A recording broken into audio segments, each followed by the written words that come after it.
Today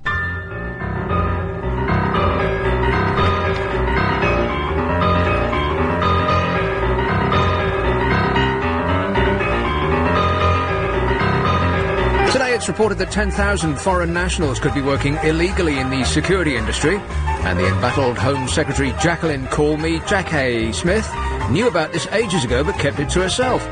She said that she hadn't told us earlier because she wanted to get all the facts, to see the full nature and scope of the problem and take appropriate action to deal with it before troubling our tiny little minds with the details.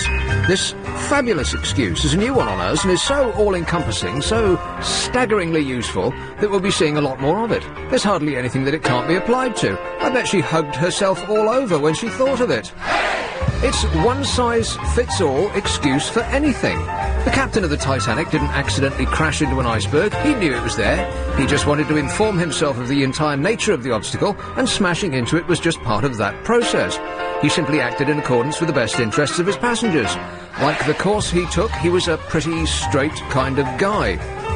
Meanwhile, news from America to gladden Charles Darwin's heart. Natural selection is still a powerful force, whereby some organisms select themselves for extinction by their actions. A 66-year-old man was changing the wheel of his car and became frustrated at the immovability of one last nut. The bolt that would not budge was causing him great irritation, so, in order to loosen it, he blasted it with a shotgun from 2 feet away. What you can predict, but he could not foresee, was that the buckshot would ricochet back at him, and he awoke in hospital with injuries from his feet to his chin. He just wanted to gather information on He just wanted to gather information on what might happen and explore all the possibilities of firepower in relation to motor vehicular repair before troubling his own tiny little mind with the consequences. The Home Secretary would be proud of him. She'd probably help him to reload.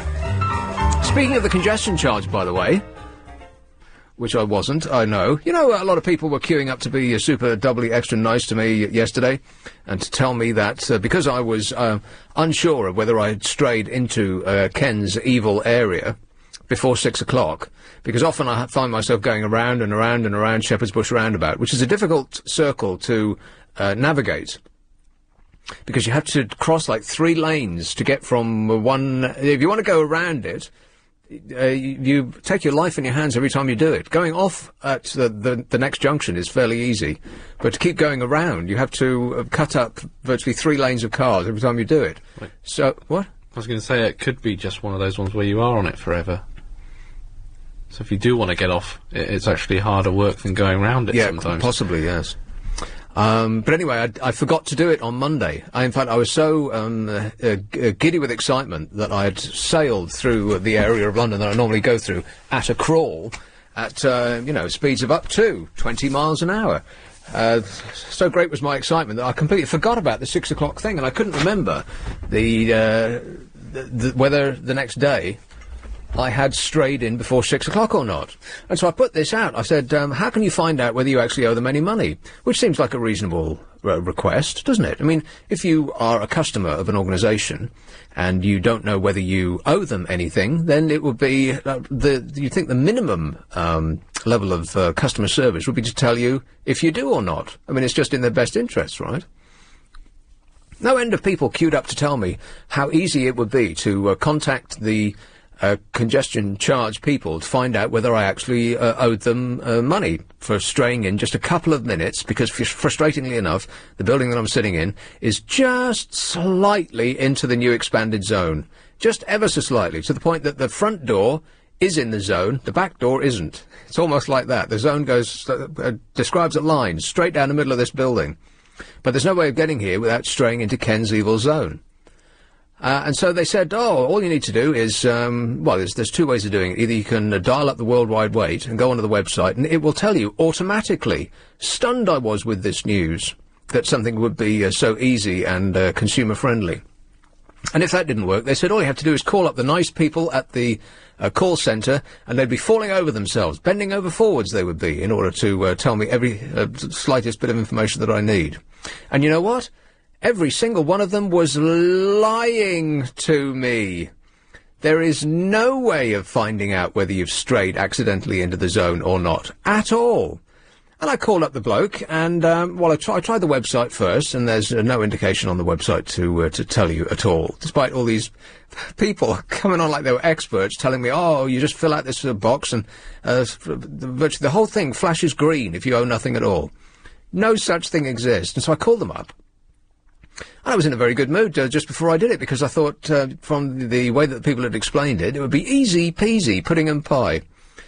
And the guy on the end of the phone was just as upset as you'd expect somebody to be, sitting in a call centre all day long, answering questions from dopes like me that don't know whether they strayed into Ken's evil zone or not.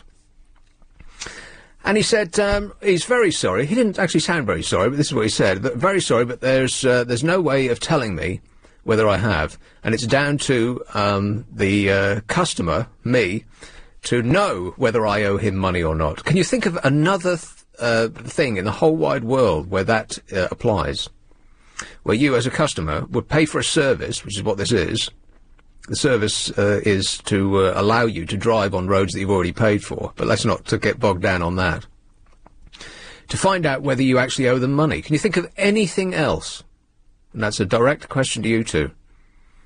Heza and Azza. No. I can't think of anything.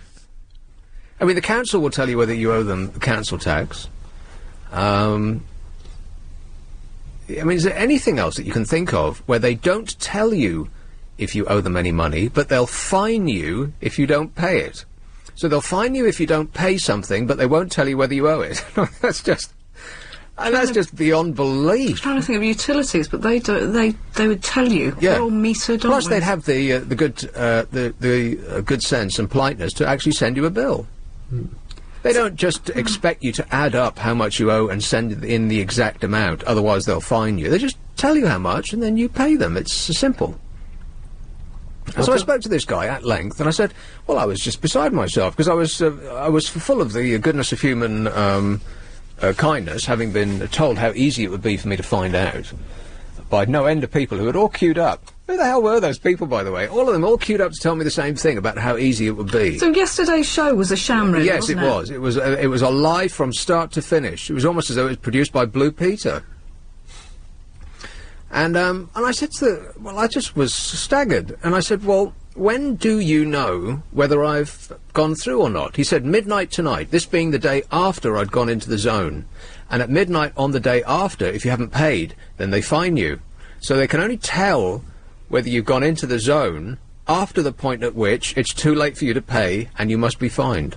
I think it's an extra £2 now, isn't it, the next day? Yeah, the next day. But on midnight of the next day... Oh, that's handy, isn't it? Only at the point at which you become liable to be fined can they tell you whether you have to pay them or not. I mean, that's just unbelievable. Well, so you have to be on the phone at midnight? You have to be there? No, at the stroke of midnight, you owe them a fine. Only after you owe them a fine can they tell you whether you could have avoided the fine by paying the fee. Unbelievable. And he was trying to kid on like it's only at midnight on the day after that they download all the information from the cameras. Oh, come on. Those little tiny little cameras keep all of the information. They hug it to themselves until midnight the following day when they release it to us. That's just ridiculous. Of course they don't. They bounce it back to the control centre instantly. It happens, right? I mean, it's not like there's a tiny little man in there writing it all down on a piece of paper and he pops it into post. It's just a silly thing to say. It's all done by pewter, isn't it? And so I was a bit put out by this. And it's to the point that I thought, maybe he was just having a bad day. I'll call back, speak to somebody else. You didn't. I did. And I got exactly the same spiel. Oh, there's absolutely no way that we can tell whether you owe us any money or not. You'll have to pay in order to potentially avoid a fine, whether or not you owe us any money at all. And I was just staggered. I said, you must get this all the time. You must get peed off people like me calling you up, because it's so easy to do. You don't see the big red C on the road, and you drift into the thing because you're busy fiddling with the radio, scratching yourself, mixing a cocktail, all of that sort of thing, while you're driving along, right? Shouting at your passenger, beating the kids in the back if you're a mum on the school run, and all that sort of stuff. You know, where bicyclists are bouncing off our bonnet. No end of things to distract us. And I said, you must get this all the time. You must get no end of calls of people who are questioning whether they owe you money or not. And he said, yeah, it's just like endless. It's like virtually every call I take. So, thanks a lot, Ken. For that reason alone, I will never vote for you from this point on. It's outrageous, really, isn't it? No other, like you say, no other service would get away with that. I can't think of anything else where you are essentially a customer, where you're treated as shoddily as that. There can't be another single thing on, not just in this country, but that it has ever existed by the hand of man. Thanks, Ken. You owe me £10. It's 7:16. This guy thinks... No! And I say, by the way, that I'm not going to vote for Ken Livingstone for that reason alone. Speaking as a person who has always voted Labour. Now, that might mark me out as something of a dope. I don't know. But I've only ever voted anything other than Labour once. And that was for a local council election that's just gone by, because it was a Conservative council, and I like the way they tend the flowers outside my window. I thought, why mess with success? And so I'll keep them in. Because, you vote Labour in, they might dig them up, because it's discriminates against weeds. I don't know. So I'll just stick with that, because it won't make that much of a difference. But every time I've gone to the polls before, I've always voted Labour, but with their every action, they're pushing me away. Here's Richmond. Hello, Alan. Hello, how are you? All right.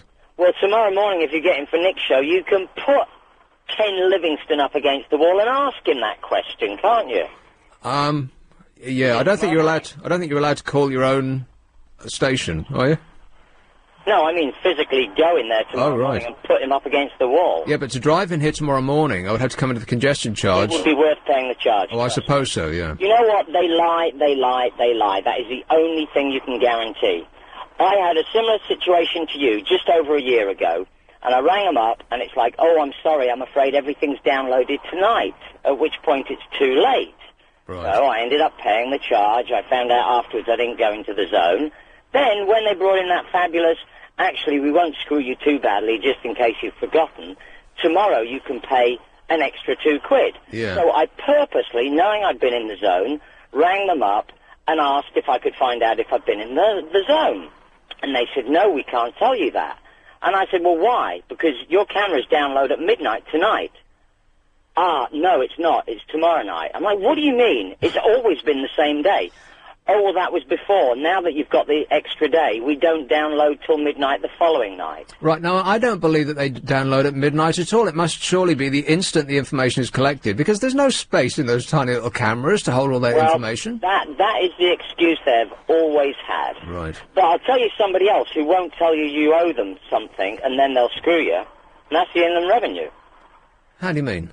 Well, I ended up inadvertently forgetting and not really concerning myself, because when you fill out, when you have like anything invested, like any bank account, any building society, whatever, you are taxed at source. Yeah. And that financial institution informs the Inland Revenue that you have made X amount profit, and they have taken X amount tax, and they have paid it for you. Hmm. If you do not declare that on your tax return, you have still committed a crime, and I got fined. Right. And I'm like, you're having a laugh. How can you? It's not like I hid it from you.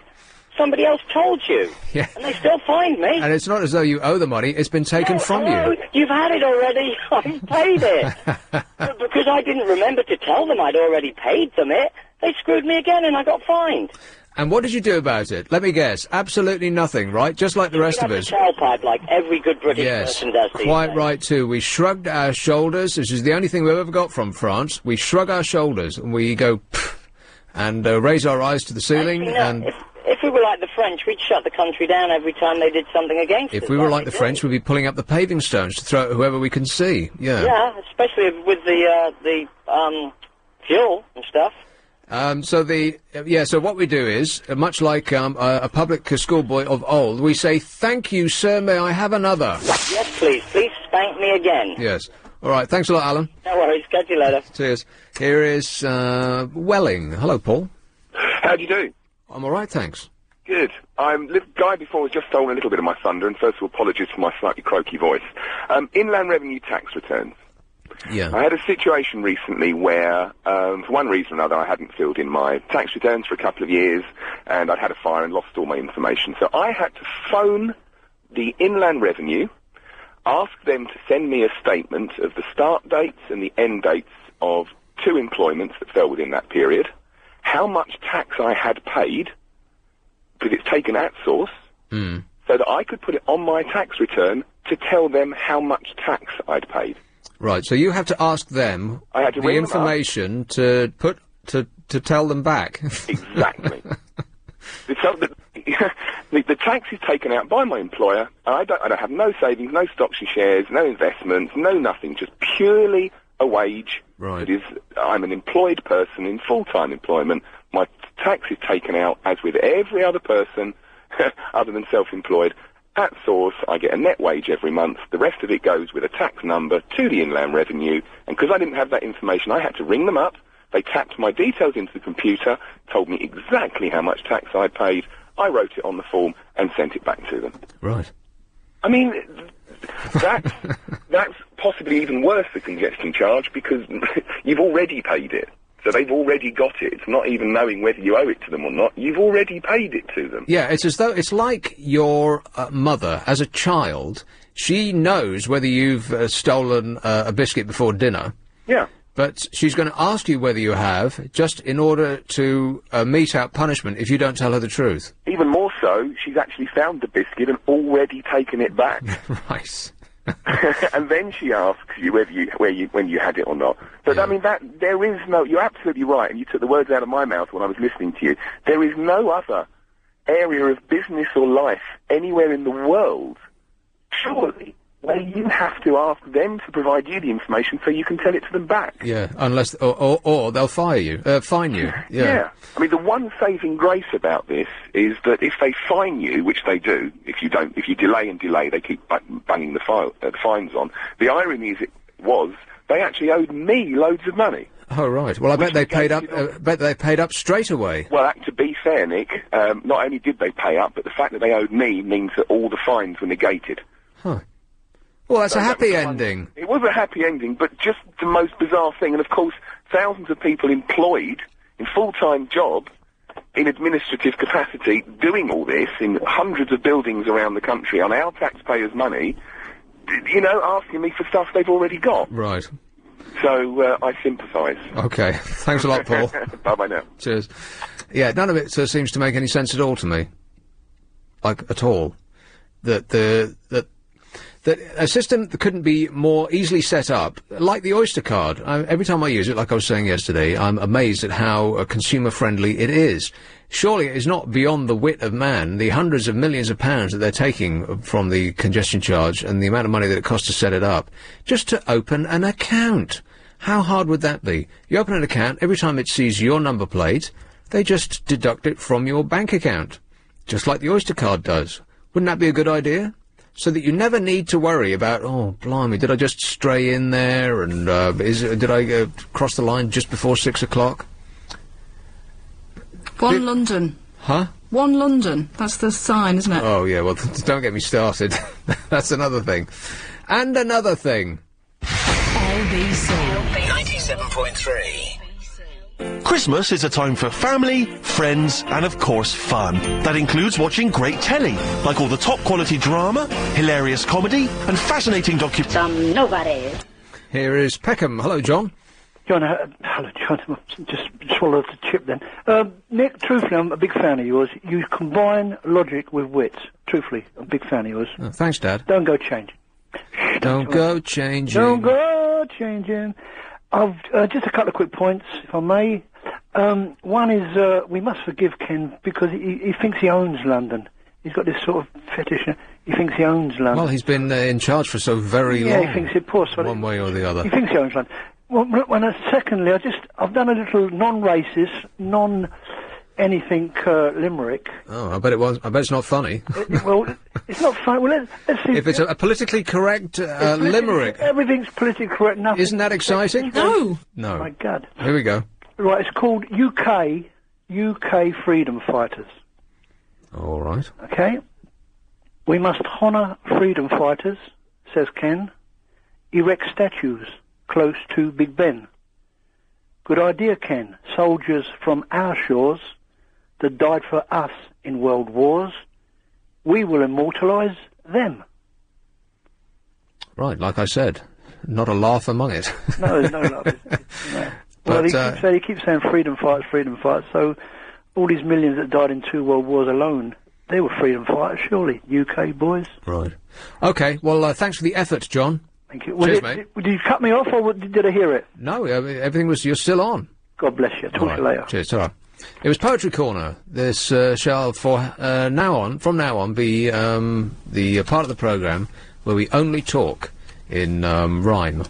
Should we call it Stand Aside, Wilfred Owen?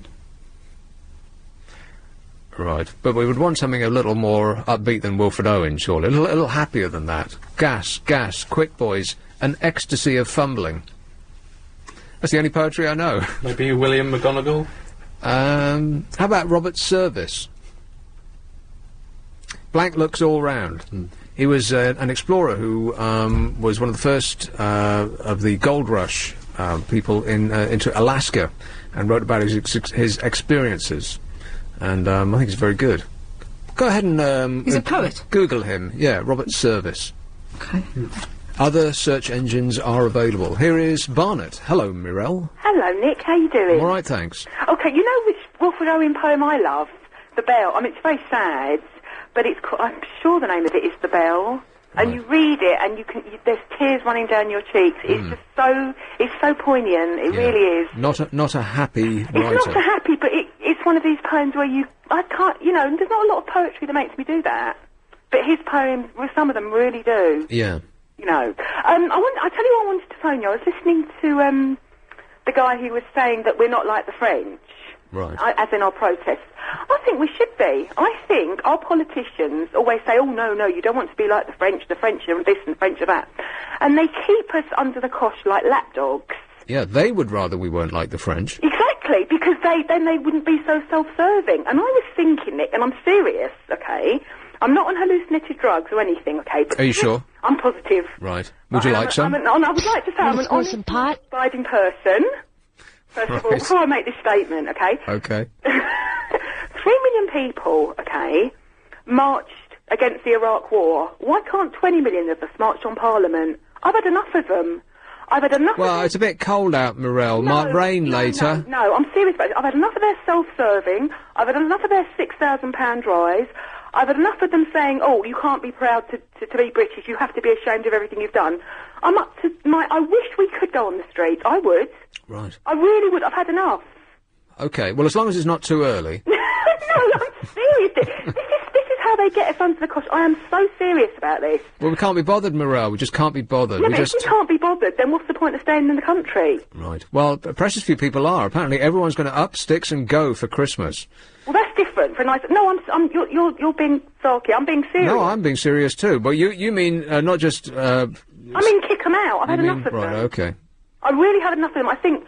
I've been doing, visiting people that can't afford to keep the houses warm, that can't afford to feed themselves. Well, the aristocracy. Their whole life. I'm not gonna laugh about this because I'm just had enough of them. And then they get 10% rise of 60,000, which is £6,000, and some old dear can't afford to put a heating on. It's wrong, and I've had enough. I'm just sick and tired. Yeah, up to here you are. No, I'm serious. I'm sick and tired of their smug faces, and I think we should and I'd love to see what they do, apart from call the army out of this. Oh no, we don't use guns in this country. How quickly, why can't there, how many millions are there in this country? 60 million? Yes. Right? 20 million march on Parliament. We might actually get something done. Right, but you see, all my feet are really hurting me at the moment, and I've got nothing to wear, Morel. No, I don't think we're like that anymore. Maybe 30 years ago we were British, we doffed our hats, yes sir, no sir, but we've changed. The whole... I'm not sure that's correct. Well, there's less respect from the media, but I think that we still doff our caps metaphorically when we're presented with our supposed betters. No, yeah, I'm certain of that. No, I don't think we do anymore. Well, why then, if someone has been ennobled, someone as patently silly as Elton John, is it impossible to refer to him in the media without saying Sir Elton John? Because I mean, if that's not doffing their... I mean, nobody would call me Mr. Nick Abbott. They just call me, oi, you, mate. I knew you were going to say that. Yeah, but Sir Elton John, I mean, you're going to a very, very, very small part of society, okay? How many people do you know, everyday people, that have been ennobled? Well, I don't know, but that's not the point. It's that we're falling over ourselves to make sure that we say their title.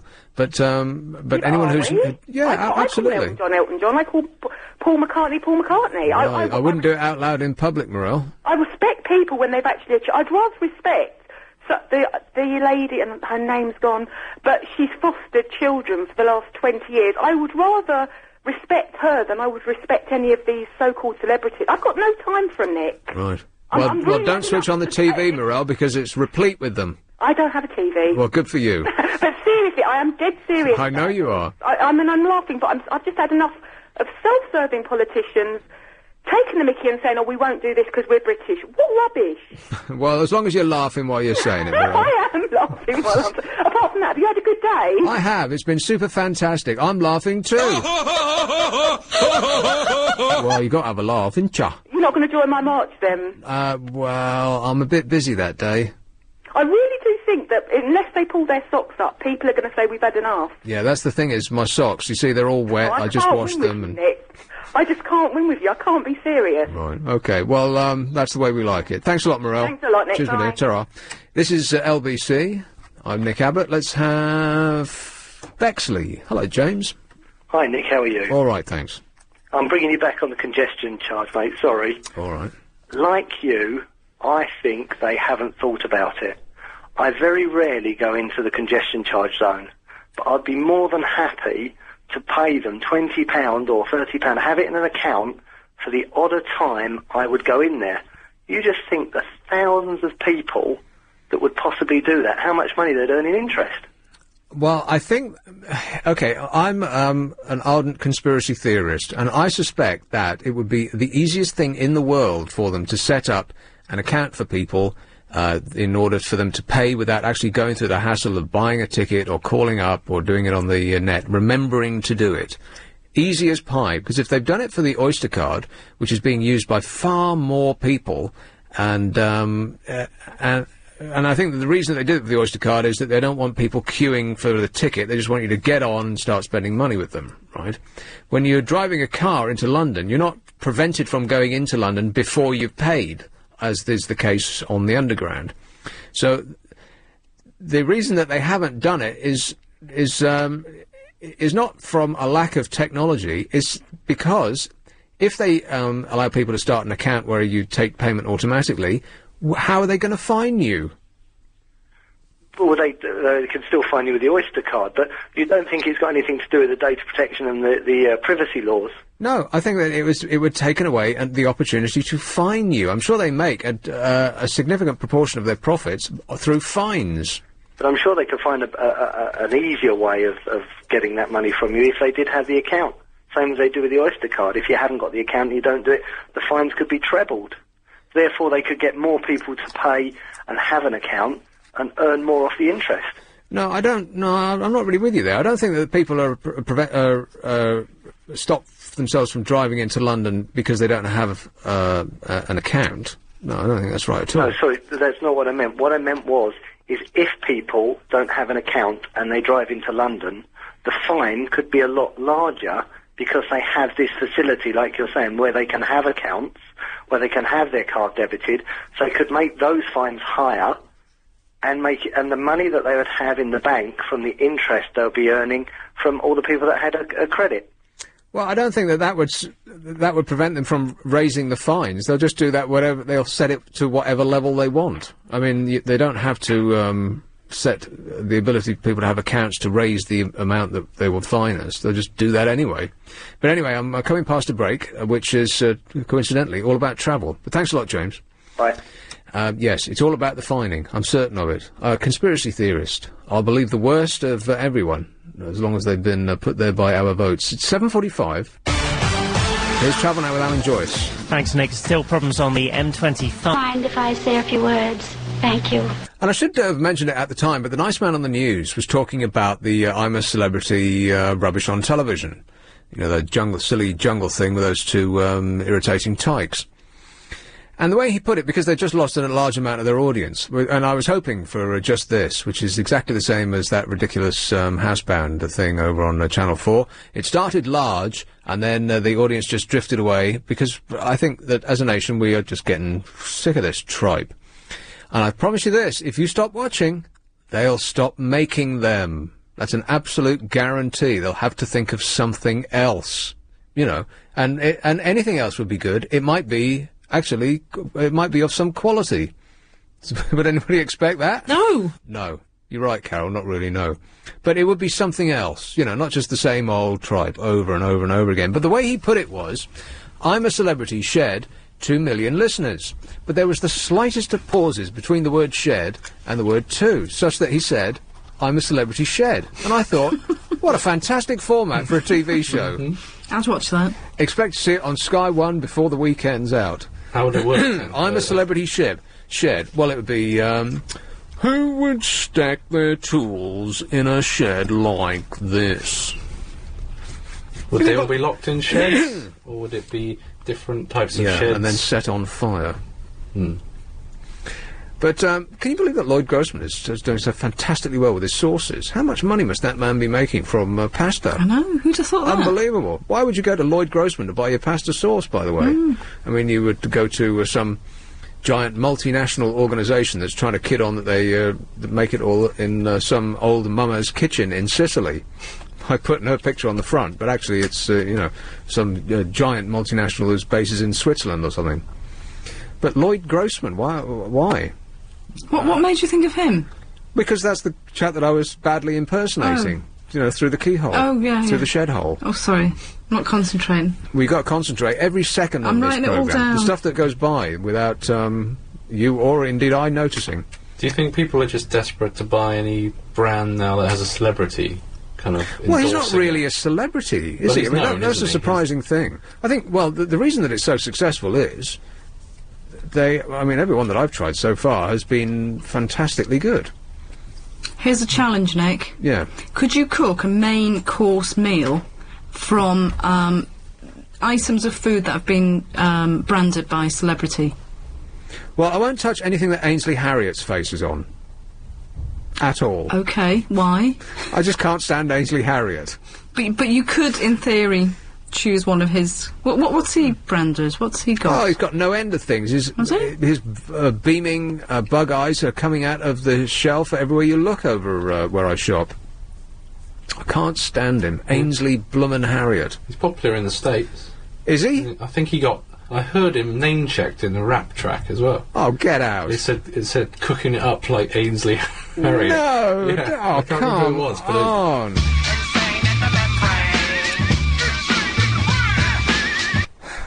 I've got an Ainsley Harriott cookbook and I can't bring myself to open it. I'd like to cook Ainsley Harriott. Poach him till he's just slightly runny inside. Oh. Barry Norman is now selling food. What's that about? I mean, I know you're looking at me like I've just gone crazy. Yeah. Barry Norman has pickled onions. What? Okay, so we've got one item of our main course, pickled onions. Pickled onions, yeah. It's the cornerstone to any nutritious breakfast. Here is Atlanta, Georgia. Hello, Steve. Hey, how's it going? All right. I thought I might have some interesting input on the mayor situation. But before you say that, can I just ask you about Ainsley Harriott? Is he familiar to you?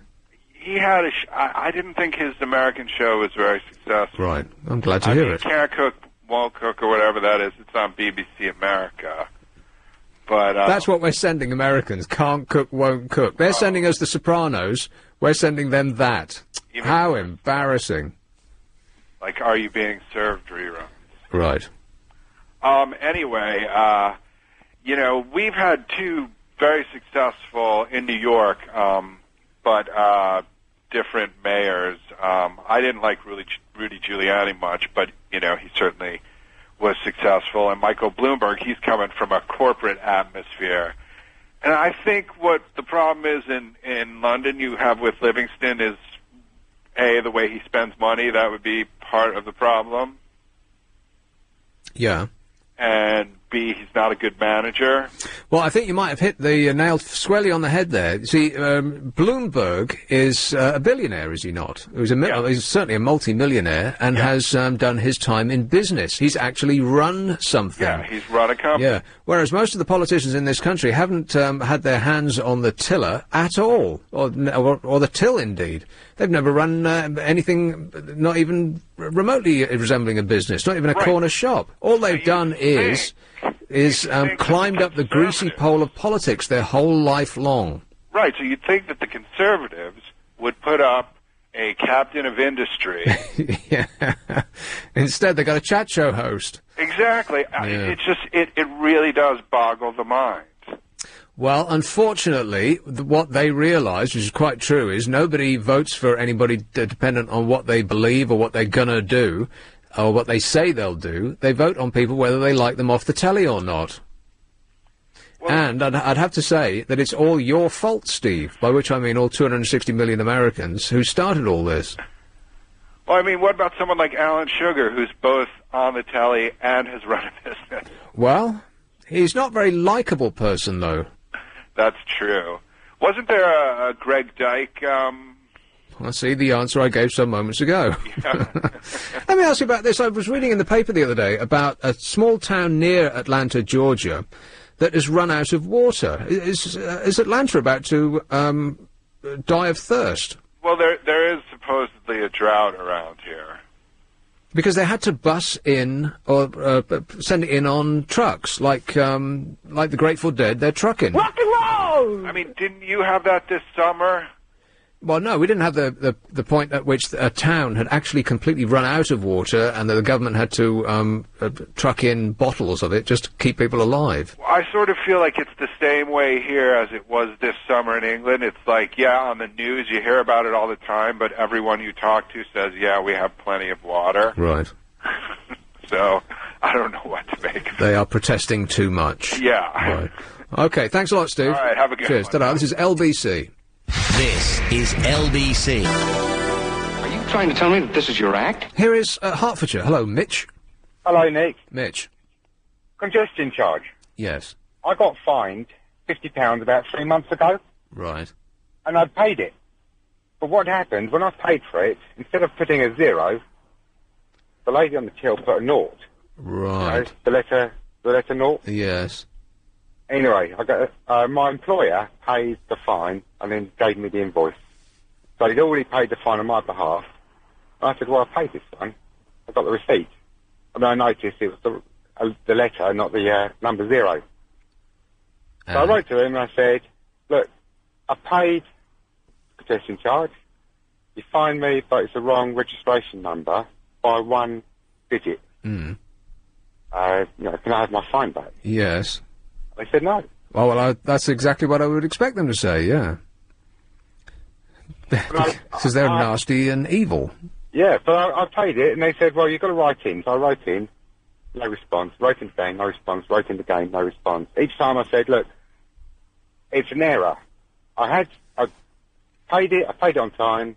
Yeah, you acted in complete good faith. It was somebody else's mistake that made them generate the fine, which you did not owe. No court in the land would say that you did. Yeah. But not only that, I said, okay, well, can I have the £8 that I've paid for a wrong registration number? Yes. And? No. No.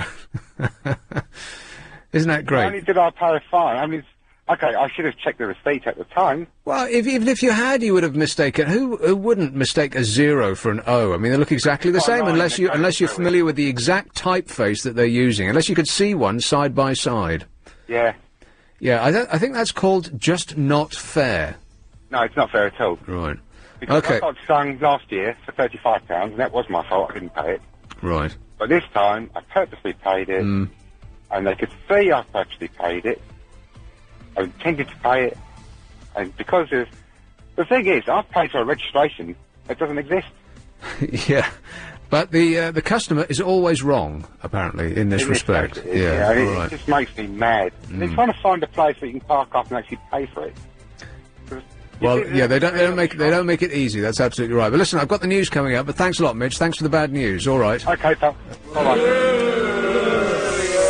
Who hiss to them? 60973. Nick Abbott. I want to show you something. I was walking in the street, minding my own affairs. Da-da-da-da-da. And I thought, oh, that's blossom. Now, I'm no great fan of nature. I mean, look what it's done to me. But I thought, either that's like a winter blossom, if there is such a thing, or nature has gone loopy again. And then I read in the Super Soaraway Telegraph today that's exactly what's happened. With only 40 days left till Christmas, it's the countryside should be in the clutches of autumn, yet across Britain signs of spring can be found, nestled among the golden leaves, after a mostly dry and almost balmy start to November. Amateur naturalists have seen daffodils in Devon, while primroses have been flowering in Surrey, and as far north as Inverness. Crabapple flowers have appeared in Nottingham, while elder and foxgloves have been seen in bloom in Somerset. I'm saying all these words, I've got no idea what any of these things look like. Pretty, I bet.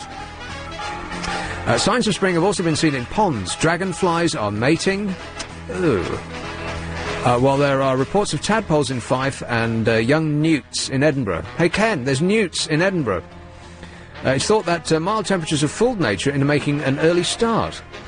You wouldn't think that nature could be quite that stupid. I mean, it's been going for... Nature has. Hundreds of years. And how could it get foxed by just a little bit of warm weather at the beginning of November? But with such mild weather, it seems that some plants have been fooled into the flowering cycle for a second time. Plants react to the current weather and as such aren't aware that winter is just around the corner. Boy, are they going to get a shock. Well, around about now, I would say, because the nice person on the news said that it was going to be -1 or something. That's cold. Nature's calendar has even reports of hawthorns showing both autumn leaves and out-of-season flowers at the same time. And elderflowers are still blooming in hedgerows. So the whole world has gone topsy-turvy. He's crazy. It's official. It wasn't that warm, though, at the start of this month. No, it wasn't. To start things blooming. Well, you wouldn't surely. think so. No, it wasn't picnic weather. I can remember a few years ago I actually had a picnic on November the 5th. It was beautiful, as was November the 6th. There were a couple of days, wasn't there? A couple of weeks ago that were beautiful. It was like spring. Yeah, it was. You're right. And I remember almost being attacked. Well, I was attacked by a wasp, and I got away. A bee crawled itself into the flat the other day. I'm not exaggerating in any way. It was the size. It was the size of a cottage. A Surrey cottage. Yeah, a small cottage, right enough. A bijou residence, 2 up, 2 down. Thatched. But even so, for a bee to be that big is extraordinary, isn't it? Here is Chelmsford. Hello, Dave. Hi, Nick. How you doing? All right, thanks. Yeah, listen, great show, first of all. Thought I'd been a good listener of yours for some time. But on the congestion charge issue, there's a few technical things that we use at our business to alert our sales guys and engineers to customers who are placing calls on things like photocopies and printers. Now, I know for a fact, whenever I'm going to London, which I do on most days, I normally text through a unique number through to the congestion charge, and immediately they can text me back telling me that I've now paid the congestion charge. Right. Now, this system works flagged by 2 ways. One, by if you've paid it. 2, if your car's in the zone and you haven't paid it. But that is definitely instantaneous. Now, there's got to be a way this system can pick up your number plate and text and email you, because they can send emails and text instantaneously to say that you've entered the zone. Of course there is a way. There's a way that they could just deduct the amount directly from your bank account if you ask them to do so. There is a way to do all of these things. But if they made it easier for you to pay, then it would make it more difficult for them to fine you. Absolutely right. So it's less money. Yes. Yeah, but there's definitely a way they can do that, because whenever I send a text, within seconds I get a text back saying that my congestion charge is paid. Yes, and exactly. This system works on number recognition, which is also instantaneous. So all we need to do is immediately send you a text and an email, just in case you come back to the office. But most people have got their mobiles on. Any text you get, you're going to get instantaneously to say you've entered the congestion charge, you pay your £8, or even if you leave it a day, you get £10. But it will stop all this rubbish about the fact that they can't bill you or they can't notify you until it's midnight on the second day. Yeah, they can, but they won't. Correct. Right. All right. Thanks, Dave. Cheers, mate. Let's have Chelmsford. Steve. Hello, Nick. I used to go to a school in Chelmsford. Is Boswell's still standing? I don't know. I've recently moved up this way, so... Okay. From Romford. Nick, reference the security industry with the illegal immigrants in the security industry. Right. The government was actually warned about this by the guys who are in the industry, a year and a half ago, when they set up the SIA, which is the Security Industry Authority. You have to have a licence.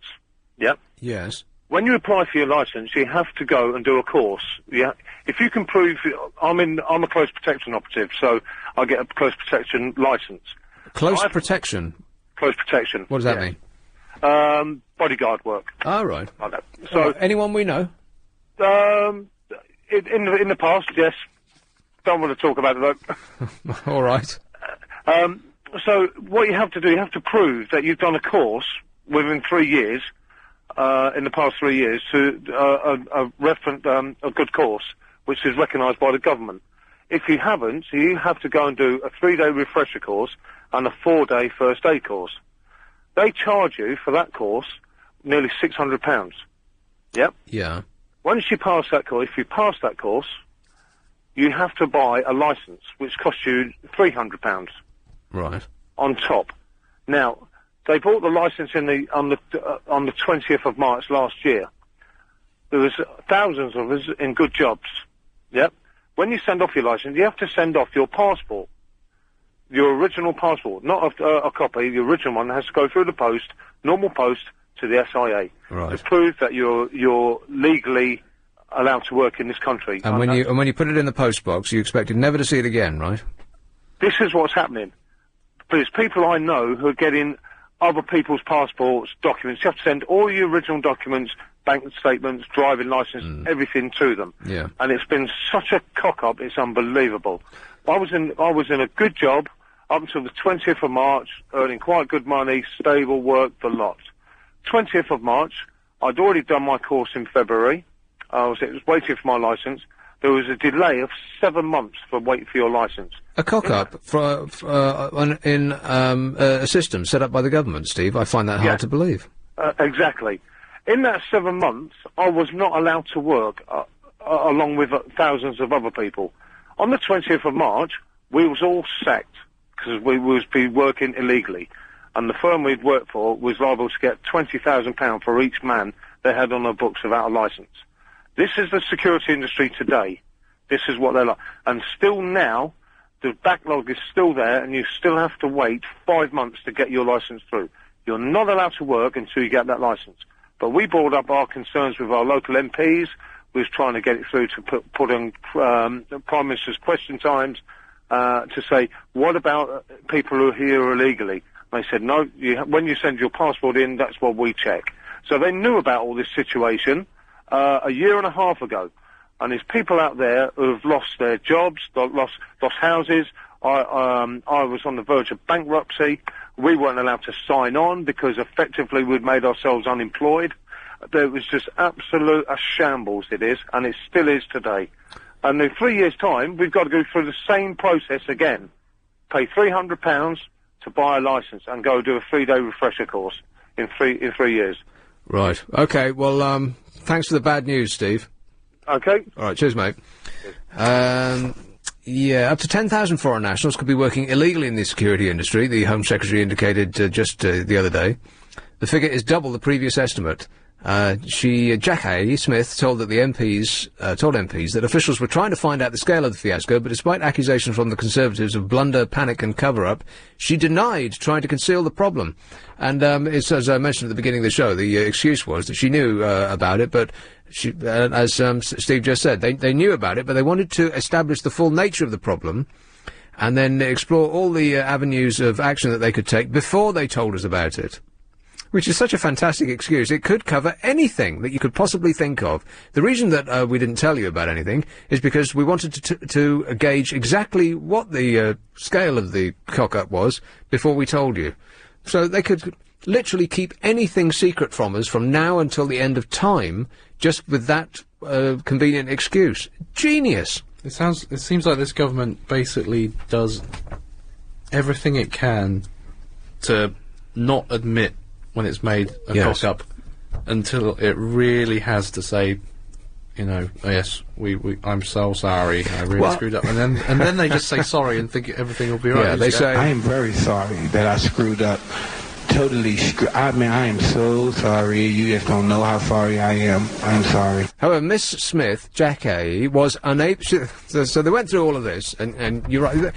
I think it's more than that, and it's just not. It's not just them. It's the human condition. You don't want to say sorry for something, because that would make you look like a dope. And so you just try, and you just hope that things will work out. And it goes, and as things go on, it just gets worse and worse and worse. And you think, oh blimey, well, I better cut. As it gets bigger, you shovel more sand on it to try and keep it covered up, and it just keeps getting worse and worse. And then you don't want to admit to the situation that you're faced with now, because it's way worse than the situation that you didn't want to admit to, a year or so ago, and it's and eventually, because as is the case with people in government, if you wait long enough, it's not your problem anymore, because you don't do that job anymore. You get shifted around. Jackie Smith said she was unable to say about the number of people who are working in the security business illegally, and it's not just these people are among them are people providing guards for the Metropolitan Police, as in the most sensitive security job that there is. She said she was unable to say what they were doing, by whom they were employed, and whether any had been deported. She's right on top of it. It's 8:15. LBC 97.3. 0845 6060 973. Nick Abbott. You're wondering what it's all about, and I can't tell you because I don't know myself. That's going to be Jackie Smith's stock answer to everything from now on. You're all wondering what this is all about, and I can't tell you because I don't know myself. Isn't that right, Jethro? Absolutely. I just wanted to underline and underpin what that man was saying earlier about the total chaos in the security industry. That I also myself, I don't like cock-ups at all. I find them messy, embarrassing, and totally disheartening. Yes. All right. Can we talk about tax? Tax? Yeah. Go on. Well, it's just that, let's talk Let's talk about tax, really, baby. Huh? Go on. I missed that one. Was that interesting? I was just singing. Go on. The congestion charge really is a tax, isn't it? It's a tax on people going into the central area of London. Mm.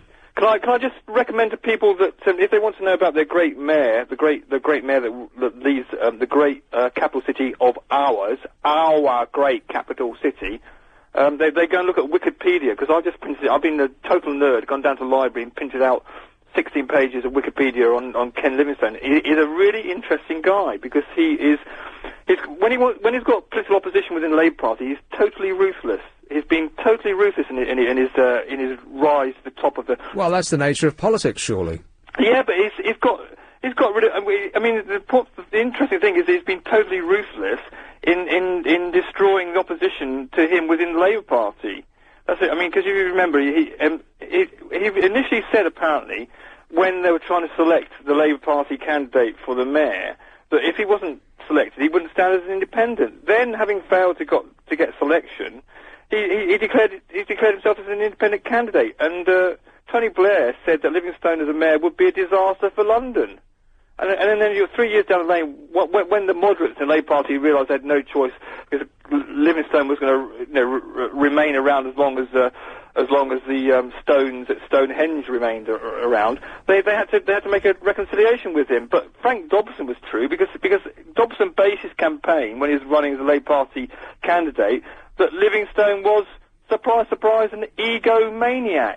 They're all egomaniacs. That's just the nature of politics. And on the topic of hanging on to their jobs, if you'd been in politics for your entire life, if you didn't actually have any skills in business, the prospect of being out of office must be terrifying, because what on earth would you do? Well, you certainly wouldn't get a job where you get paid £180,000 a year out of the public purse with a guaranteed golden sort of pension, I would imagine. No. I would imagine that, and also the opportunity to put in place on other lucrative public. Can I say this? We're not getting arrested for this. Well, no, I think you're supposed to stop right there. But I can understand why politicians in general would cling desperately to power, is because the thought of what might come after the the comfort zone of being in office, it must be petrifying to them. Yeah, no, but also that, I mean, they must get a buzz. They must get a buzz out of all that public exposure, mustn't they? You know? Absolutely, yeah. They must get a real buzz out of being, like, he's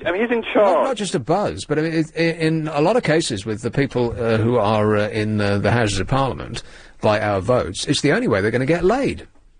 Pardon? With power comes, you know. And I couldn't understand why you did the reject button on Morel. I mean, I loved the chance of standing on Winter's night with, you know, close and uptight with Morel, protesting about the inadequacy of our political system. Right. Well, bright and early tomorrow morning, get your flip-flops on and get out there. Yeah, well, you need to wear a red rose under the clock at Waterloo Station for me to recognise Have the FT underneath your arm, yeah. Yeah.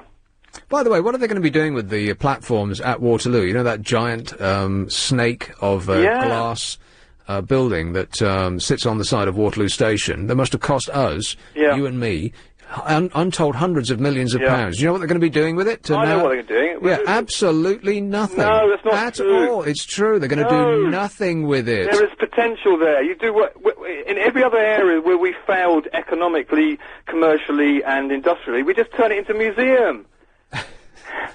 You have trains chugging up and down, Thomas Tank Engine trains chugging up and down there with you know, operatives dressed as Victorian train attendants, and then you get the tourist industry coming there and you serve them tea and buns in the afternoon. Will there be buns? Well, what, Kate? What do you want? Anything you want! Buns! I like the sound of buns. Oh, I'd stick the buns, rock cakes, and Devon scones with lots of cream and jam. Okay. Lovely. Couple of hot buns. Excellent. I like hot buns. I'll be there. Bye. Thanks, Jethro. No, after all this time, after all the, I mean, it's not, every time they opened the papers, they saw that the quick train, whatever you call it, Eurostar, was moving. So it's not like it came as news to them. They knew it was coming for years, okay? And so what plans did they put in place in order to fully utilise our resources that cost us such a giant amount of money? None at all. It's as though it came as a complete shock. Oh, blimey, we've just woken up. And so it's just going to lie empty and unused. So you find that incredible? Maybe they have their fingers in their ears going, yeah. It won't happen. Are they really not going to do anything with it? I think that it's true that it will remain completely unused. Empty. But Waterloo's one of the busiest stations in London. Yes. Trains are fighting for platform space, but those platforms will remain unused. That makes no sense. At all. Well, it fits right in. And it's a great piece of architecture. It's all right. Well, it looks it's nice not from great. No, I disagree. I think it looks better from inside than above. I think from above it looks a bit cheap and plasticky. What, like a plastic snake? Yes. One of those ones you used to hold the end of when you were a kid. Yeah, cheap bluey plastic snake. Yeah, so they're not going to be doing anything with it. I mean, you think that they just shunt a few trains in there in order to ease the crowding? Well, that would be my first. Or they could just put the world's second largest champagne bar in there. Maybe they should have a competition with St Pancras. Now they've stolen their Eurostar trains, we'll make the whole platform length a champagne bar. Yeah. Booze. Why did they put a champagne bar in there? Why did they put a long champagne bar in there? Does train travel and champagne go together? Not really, no. They want to make it romantic again, don't they? Well, I suppose so, but is champagne a British drink? No, it's a French drink. Well, they come over here, they take over our bars. You think that the French would put a champagne bar in the Gare du Nord? Although, if you've been to the Gare du Nord, that's not the place you want to hang around and drink fizz. No. But you said that you were going to go over there and have a sup, Alex. Yeah, I wouldn't mind checking it out. One evening. Right. But not so far. But right? Not yet. Okay. No, I haven't made it yet. I just don't think that it would be. It just doesn't seem to go together. Standing around drinking champagne while waiting for your train. Whose idea was it? Is it Ken Livingstone's idea to put that there? Will you stop picking on Ken Livingstone? What has he done wrong that you will not stop going on about him? Because the photos in the Evening Standard, everybody looked cold, holding a glass. They all had big coats on and gloves. Well, I'm not surprised. It's glass of champagne. Yeah, it's a giant glass house. It's supposed to be bloomin' freezing in there. Not only that, but it's a giant glass house that's open at one end. Wind blowing up your... Yes. Yeah, it's a Up your giant... champagne. Yeah, it's open at one end for the trains and open at another end for the people. So it's just a glass corridor. Please enjoy. Why didn't they make it just the world's longest pub or something? That'd be more British, wouldn't it? Well, it would, yeah, where you could get, proper warming winter ale, yeah. Or not have the that world's foreign longest anything. French muck, huh? Or not have the world's longest anything. Yes. Just have, like, normal things. Yeah, what's wrong with, normal? It's boring. Like a sandwich shop, a croissant shop. No, see, there you go, you've slipped over the channel again. Not a croissant shop. A Burger King Yeah, shop. we want cheese and we want pickle. A little Marks and Spencer's. Yeah, they're still British, aren't they? Aren't they? I think so. I'm trying to remember whether they are or not. Not South African, are they? I don't know. Do we own anything in this country anymore? Can you think of one single thing that we actually own? Or that we actually do? British Gas? British Gas? I doubt it. I don't think... BT? Is that BT? Similarly, I doubt it. We don't make anything and we don't own anything anymore. All we do in this... All we do... I don't know. I would expect that it's owned by giant institutions, most of which I've got nothing to do with this country. All we do now is take money from over here, put it over there. Great presenters. It's really, really good station. London-led. The controversial issues. This is LBC 97.3. Nails clipped it out of the way before you got here. They could make it the world's longest nail bar. Even you would show up for that, Alex. How exciting. Can you imagine? You could get those things stuck in your nails, like little jewellery things. Sorry, my headphones are broken, so I can't actually hear what anything... Oh, really? Please, tell me more. Stop whining! Talking... Oh, there we go. Why don't they have a conveyor belt kind of thing? And you can start at the end, so it'd be like one of those sushi places, and then and then you end up down at the other end and get on your train. Or a conveyor belt for people, rather than... Yeah, you could shove a glass in your hand at one end, and you could fall flat in your face on the other. Exactly. And the porter could come and drag you away. Yeah, they could have one of those, little luggage carrying things, and they just stick you on that and wheel you to the train. Yeah, and they would, if you paid for a standard fare, they could just chuck you in the carriage. They could just make a pile of you. But if you were going first class, they would sellotape you into your seat. Sounds good to me. Doesn't it? Yeah. Here is central London. That sounds very vague. Hello, Mahesh. Hi, Nick. This is regarding the congestion charge, and it's regarding the opening of accounts. Originally, when I registered my vehicle and opened an account, I did ask them if ever I ventured into the area, if I missed the payment, that would they take the money out of the account? And that time they said, oh yes, that would help. In that way you wouldn't be fined, or you'll be in okay situation. But then once I took one of these guys to American Embassy and left, turned back, forgot to pay the charge. Suddenly I received a penalty of £50. So I said, well, let's speak to the guys, tell them what the situation is. They came back and said, sorry, we can't do that. I said, but why? You have all the details of the account. You have everything. You've even got my details of the vehicle. Yeah, so what did they say? The money? So they said, no, sorry, you have to pay the fines. I said, fine. Okay. Because I knew Ken Livingstone from GLC time and everything, so I said, I know where he eats and his favorite Are you threatening him? Sorry? Go on. I said, I know where he eats, and I might as well go and see him while he eats on Friday evening. Yeah. I went in, and there he is. So I said to him, hi, Ken, how are you? He said, oh, long time no see. We'll sit down, let's have a normal drink. I said, well, I'm up to my head having drinks with you, but can you sort this one out and tell me what the reason is? They say, what is it? I said, well, the congestion charge people are charging me £50. Yeah. And what did he say? What my details, and why can't they take the money? Right. What did he say? He said to me, no, sit down. I said, no, you originally said, any problems, I could talk to you. I'm talking to you. Right, so what did he say? He said to me, sit down, and at the end, he said to me, right, what's the problem? I said, I cannot pay £50. Oh, don't tell me again what the problem is, Mahesh. Just tell me what he said. He said to me, give me the piece of paper, and I'll sort it out for you. If you ever get these kind of notes, I'll bash them over their head. Right. I said, no, it cannot happen. You sure you weren't talking to Tony Soprano? It is the only way. I spoke to him, and when he said to me, I said, no, I don't want these, that I give you the piece of paper. I want me having a letter saying that they will deduct only £5 and not £50. In the end, he had to say, okay, I'll sign at the back of it, only deduct £5 and send it back. And he did that, and I said, how about the other people who are paying the fines? What about them? Yeah. He said, well, that's their problem. Right. And that's what people vote for, don't they? Okay. Thanks a lot for that. Cheers, Mahesh.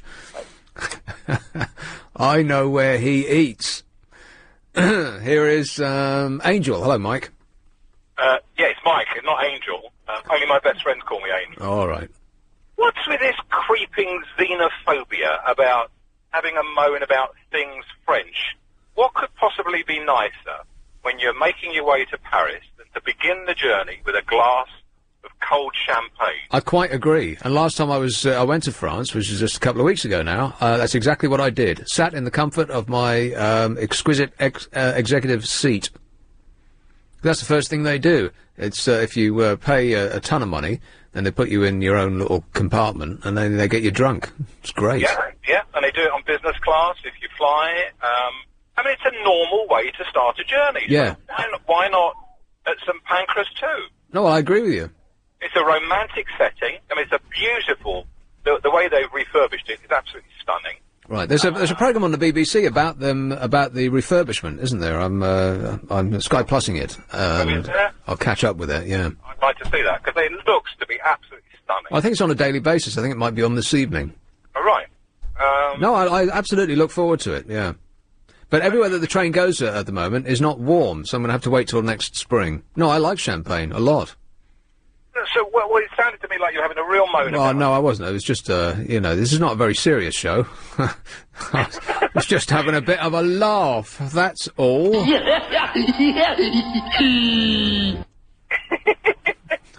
beginning to sound like Victor Meldrew. Yeah, well, I think that we all do, the older we get. How old are you, Nick? What, physically or mentally? Mentally, I could probably hazard a guess, but physically... Physically, I'm 47. 47. Still a babe. That's right, yeah. And don't I look fabulous on it? Gorgeous. Yeah, thanks a lot, Mike. Bye. And they were all unfortunately, their microphone wasn't in through there, but they were all chorusing together. They were saying, don't I? Here is Barking. Hello, Phil. Hello, Nick. Phil. I want to talk about the political situation. Can you take us off speakerphone, Phil? Okay, just a second.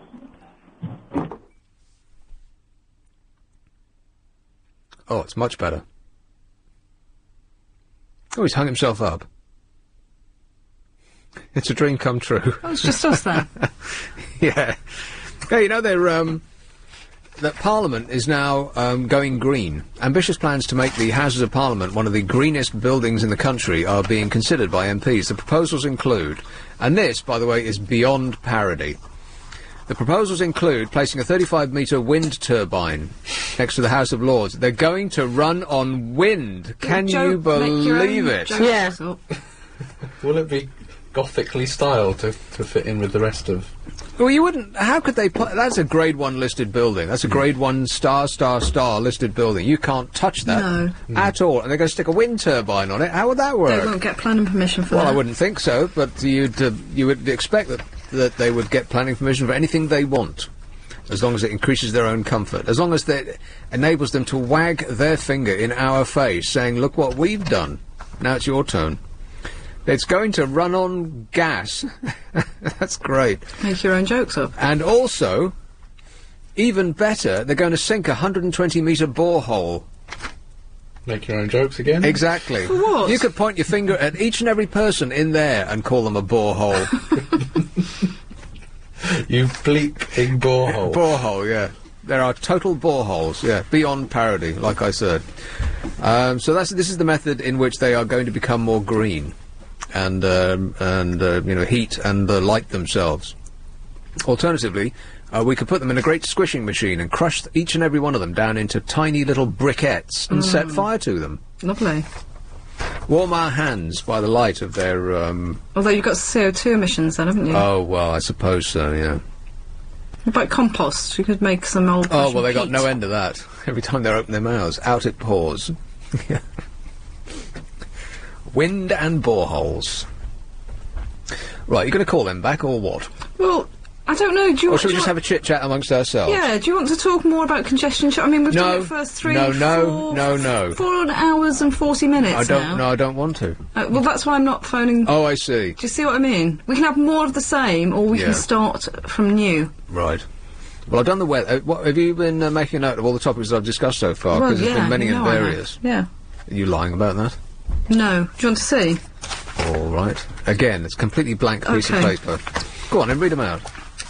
Congestion charge. Yes. Ken's Evil Zone, congestion charge. Worldwide weight, congestion charge. Worldwide weight. Robert Service. Did I get that right? Robert Service, yeah, the poet. S-E-R-V... I-C-E. Okay, I'll look him up. Wilfred Owen. It's like Anetha... Anetha? Anthea? Urethra... Franklin. Did you say Urethra Franklin? Yeah, Urethra Franklin had a hit with it. S-E-R-V-I-C-E. That's a cracker. What are you talking about? Respect, just a little bit. Go on. Marching on Parliament. Yes. Limerick. We don't want to do that. Limericks. Congestion charge. I'm Celebrity Jungle. And I'll repeat the suggestion that I made some moments ago. If you stop watching it, it's almost the complete reverse of that baseball film. If you stop watching it, they won't come. They will stop making it if you stop watching it. We have the power. Come on, people. Go on. Signs of Spring. Daffs in Devon. Yes. Primroses in Surrey. Elder and Foxgloves. You don't know what you're talking about either, do you? No, tadpoles in Scotland, I'm sure you said. Yeah. Newts in Edinburgh. Newts in Edinburgh, yeah. Off you go, Ken. Hawthorns, Foreign Nationals, Waterloo Platform, and Parliament Going Green. Right, you missed a giant section in there. I can't believe it. You're rubbish at this. What did I miss? Lloyd Grossman's Sauces and Barry Norman's Onions. Lloyd Grossman. You can actually get your hands on Barry Norman's onions. Can you believe that? You're joking about that, though, aren't you? No, I'm not. They're on the shelves. Why Barry Norman and pickled onions go together, I have got no idea. What would you have? What would be your... I know what you'd have. You'd have those little fellas down there. What? Sponges? Yeah. Covered in chocolate with a smashing orangey bit in the middle? Are you offering them round tonight? No. Well, I would, but they're stale, and I've only got 2 left. I like them stale, because when they're fresh, they're a bit... They sort of stick to your mouth a bit, but when they're stale, they just go right down, almost like powder. What would your face be on? Porridge. Oh, yum. Yeah, but I wouldn't make porridge, though, would I? I mean, no, there's but you just nothing need your face on it. There's nothing you could really do with porridge other than pull it off the tree that it grows on. Your rosy-cheeked face. Yes. On the side of a porridge box, I could see that. Or maybe bacon. Ooh, so yummy. I don't care if I do die. It's 8:45. Here's Travel Now with Will Gowing. Thank you very much. Problems around Wandsworth. By working with people. Well, enjoy is a bit strong.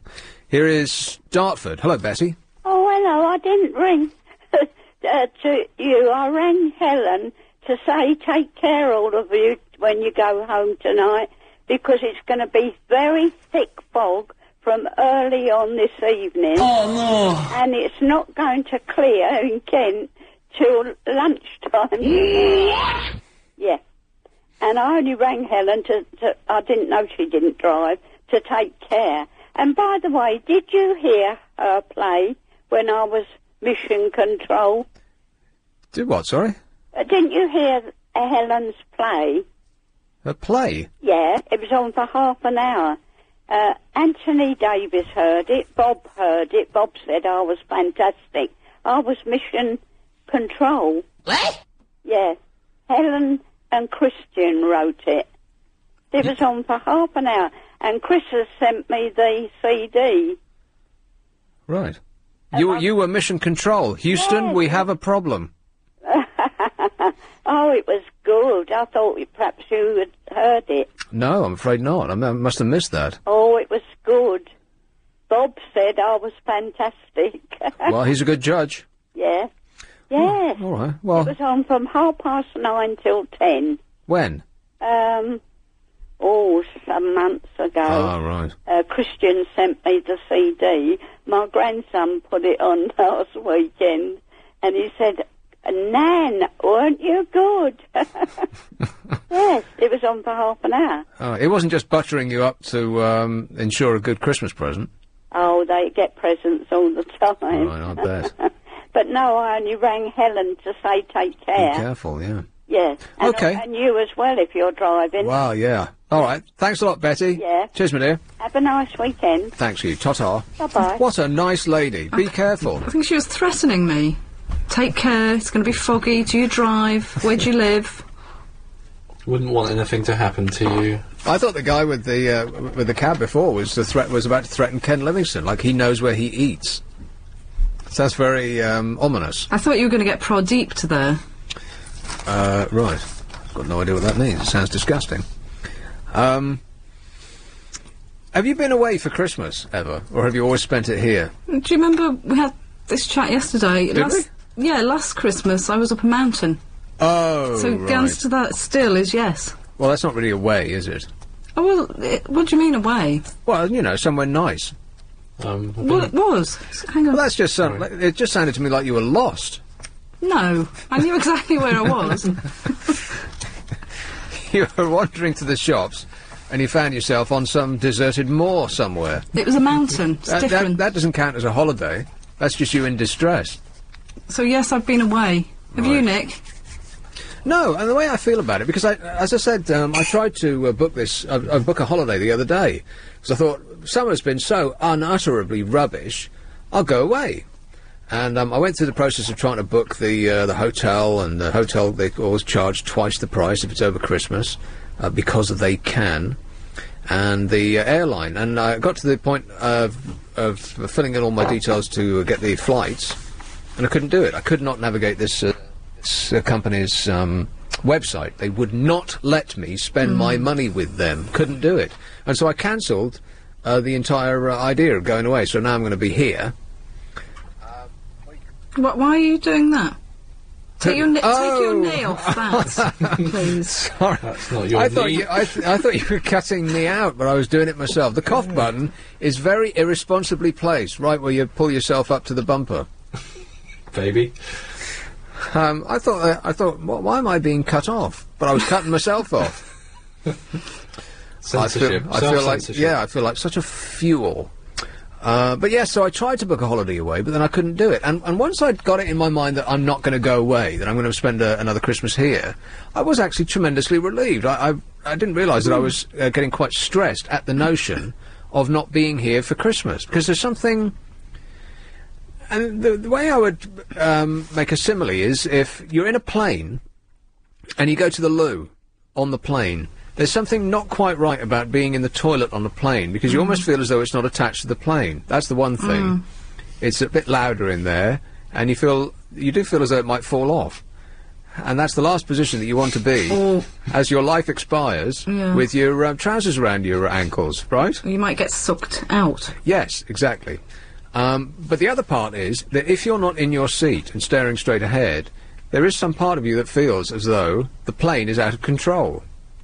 Do you get that, or is that just me? Yeah, I get that. As though your lack of attention is putting everyone in danger. So you've got anything to do with it. And I thought that that's the same sort of vibe I got with the idea of going away for Christmas. That if I wasn't actually here, it's almost as though Christmas wouldn't happen. Does that make any sense? No, say that again. If I wasn't here experiencing Christmas in this country, if I was, somewhere warm in a T-shirt with a cocktail looking at the sun go down, that wouldn't be Christmas. No. It's a bit existential of you to think that. It's a bit what now? Existential. Right. Something about eggs, Alex. I've got no idea what she's talking about. I've done Christmas in a hot clime. Have you? Where? Mauritius. Oh, yeah. And it's just plain weird. It doesn't feel like It just feels like any other day. Yes. See, that was my fear, that I would wake up on Christmas Day, and if you go to a hotel abroad on a Christmas Day, they without you, saying okay, they will take money off you for the special gala Christmas dinner, which in my mind sounds like a nightmare on a stick. Everybody being prodded into, like a canteen-like area with those electric, cattle prods, forced to eat something that's being cooked by somebody who doesn't want to work that day. And everybody gets to eat the same thing. Is that your phone going? Yeah. How very unprofessional. How rude. Well, I've got it on silent, at least. No, you haven't. It's on vibrate. I can hear it from here. You should hear it on non-silent. Right, what tune have you got? Oh, just a silly sound effect. You're lying about that, aren't you? What tune have you got? I don't actually know what I've got. That one? Oh no, I've got The Littlest Hobo in Spanish at the moment. What does that mean? Do you remember The Littlest Hobo? No. It was a kids' TV series back in the 80s. Right. You have a children's theme tune. It's about a little dog. On your phone. Oh, a little dog. Oh, well, you should have said. I wake up every morning thinking murderous thoughts about dogs, which is not a healthy way to start your day. Every single day, I am awoken by a furry alarm clock. I swear the outside my window is where people from all over London come to let their dogs bark. It seems to be the barking centre of the whole wide world. They just seem to queue up there. And the dogs are barking about... no one has any idea. Their own feet, perhaps. Or the position of the sky. It's right above them. Arr, arr, arr, arr, arr, arr, arr. Aren't they saying good morning to each other? I've got no idea what they're doing. Those stupid things. They wake me up in the dark every morning. That's my first waking thought. God, I'd like to kill that dog, I think. Every single day. That's not healthy, is it? No. No wonder I'm on a kaleidoscopic galaxy of pills. I have a bird that likes to come and really sit outside my window. Right. And go... and then he'll stop. And I think, he's gone to the next tree. Yeah. And then I'm just starting to... No, but it's just having a quick think. Yeah, what should I do now? Why are animals so deeply irritating? Just, yeah. It should be the law. Any animal within the M25 should have its vocal cords ripped out. Am I right? Thoughtlessness, isn't it? Selfish. Yeah. Well, as long as we don't say anything controversial, that's fine. No time for the old in and out, love. I've just come to read the meter. Isn't that right, Louise? Yes, it is. Hi, Louise. Hi, Nick. How are you? I'm good, thank you. Are you? Yes, super duper. Thanks for asking. Good. I've just seen the most exciting thing ever.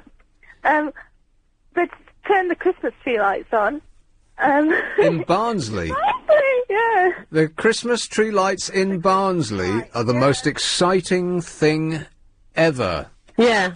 Not ever, but this week. I've had a rubbish week, so it was just nice to see someone happy. Oh, and what colour are they this year?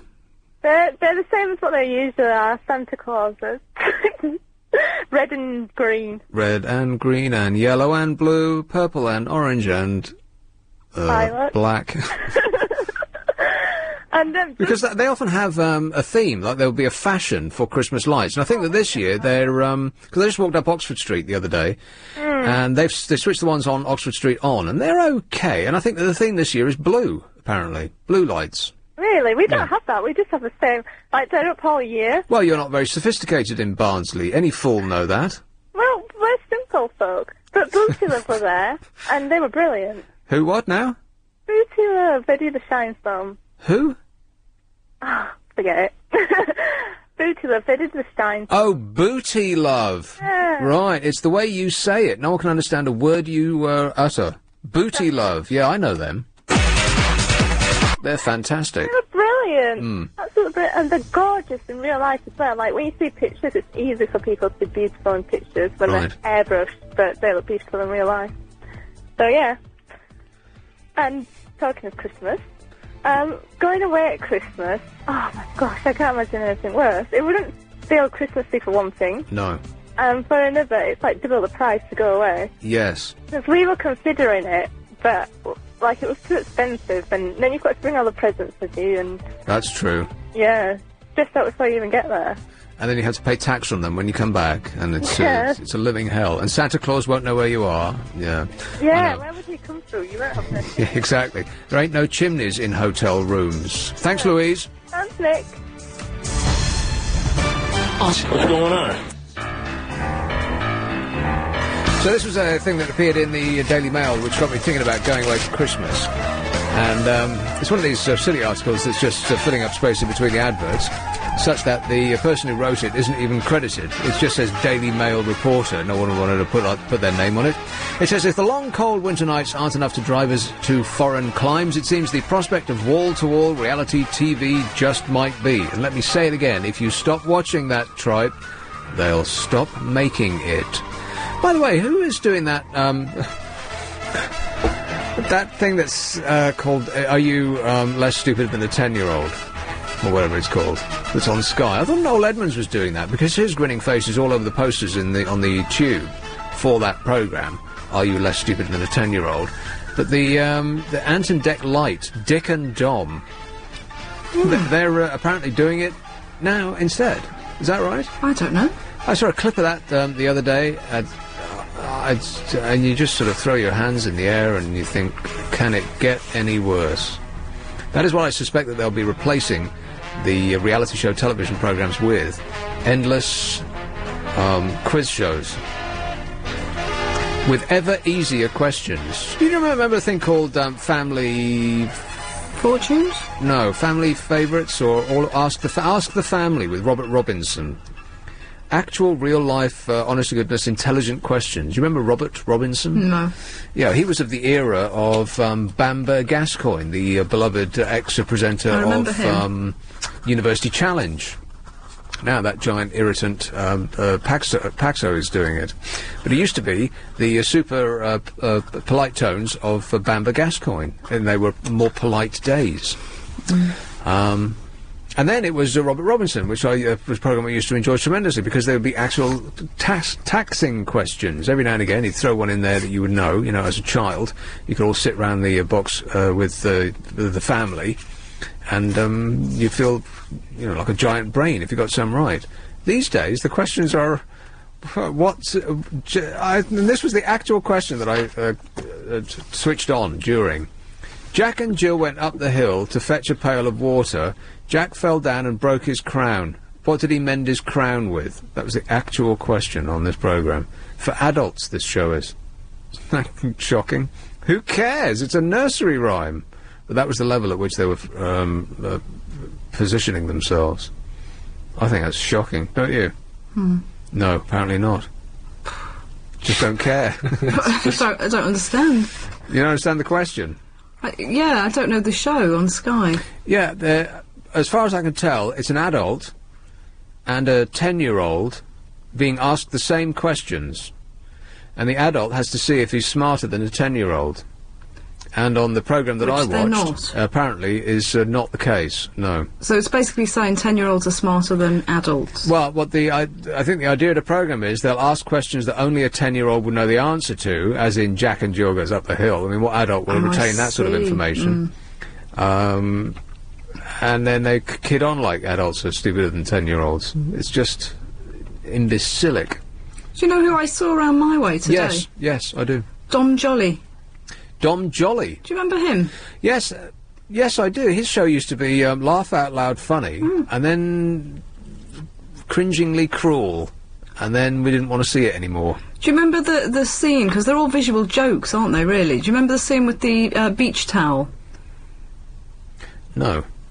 He was in Germany. He flew over to Germany, I think it was.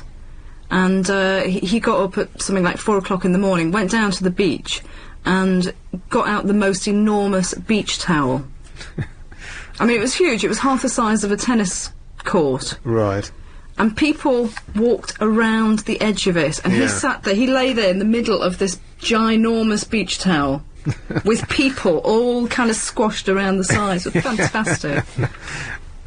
Yeah, that show used to be very, very good. I mean, the bunny rabbits having sex in the cinema.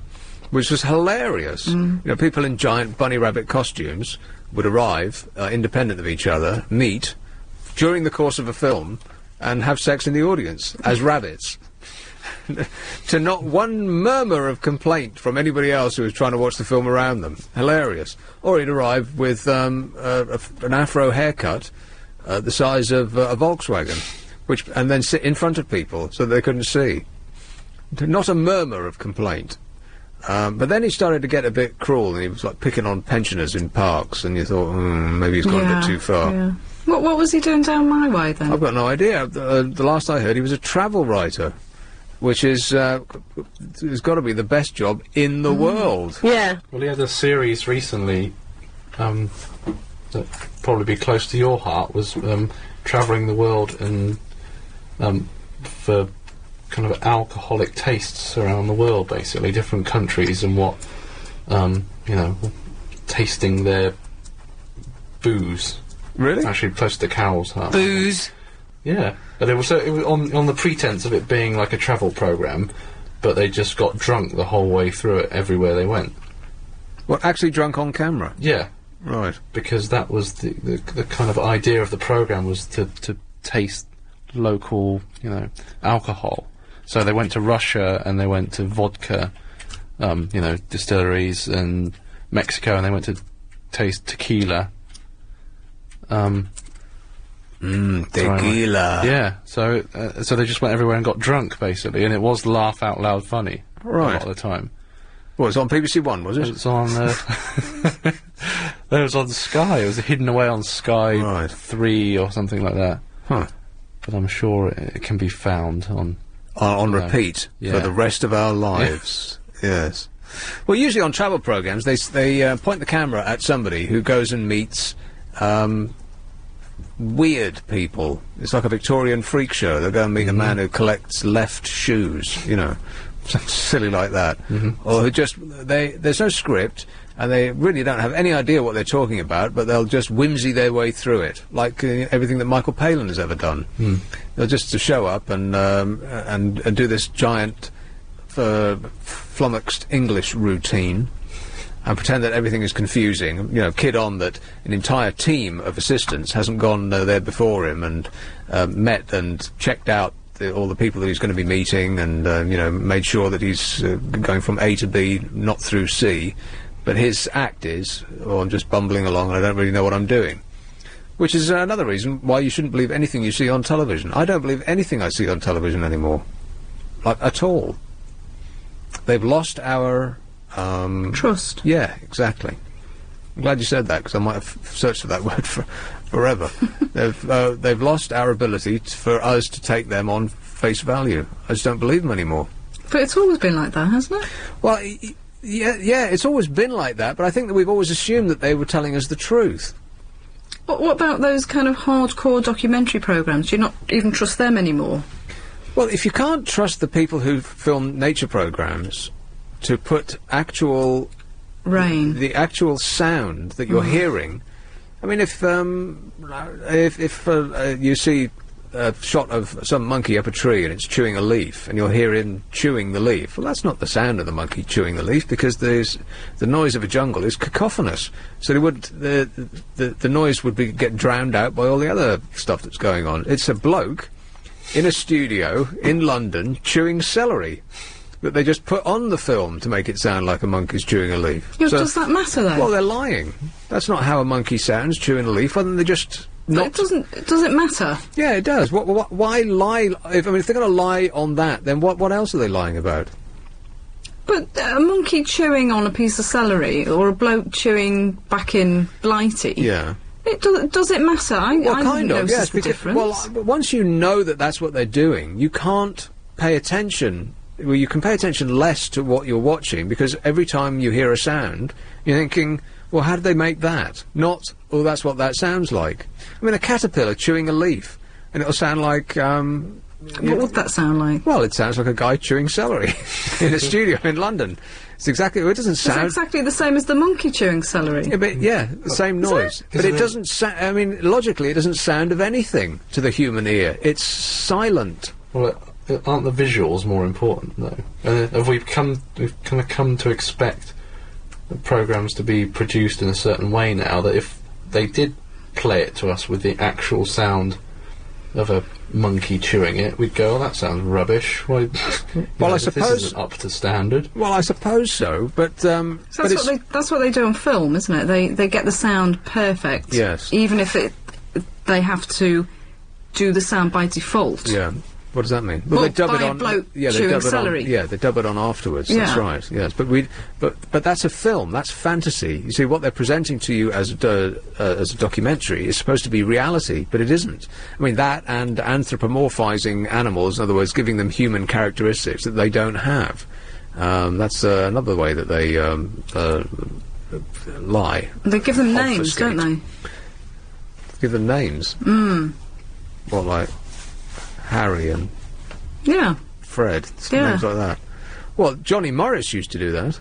He did, yeah. So Yeah. it's not changed, has it? Nothing really has changed about TV. Other than our eyes have been opened to how they're covering up the truth of everything. And one of the biggest ways in which they cover up the truth is to put laugh tracks on programmes that are just not funny.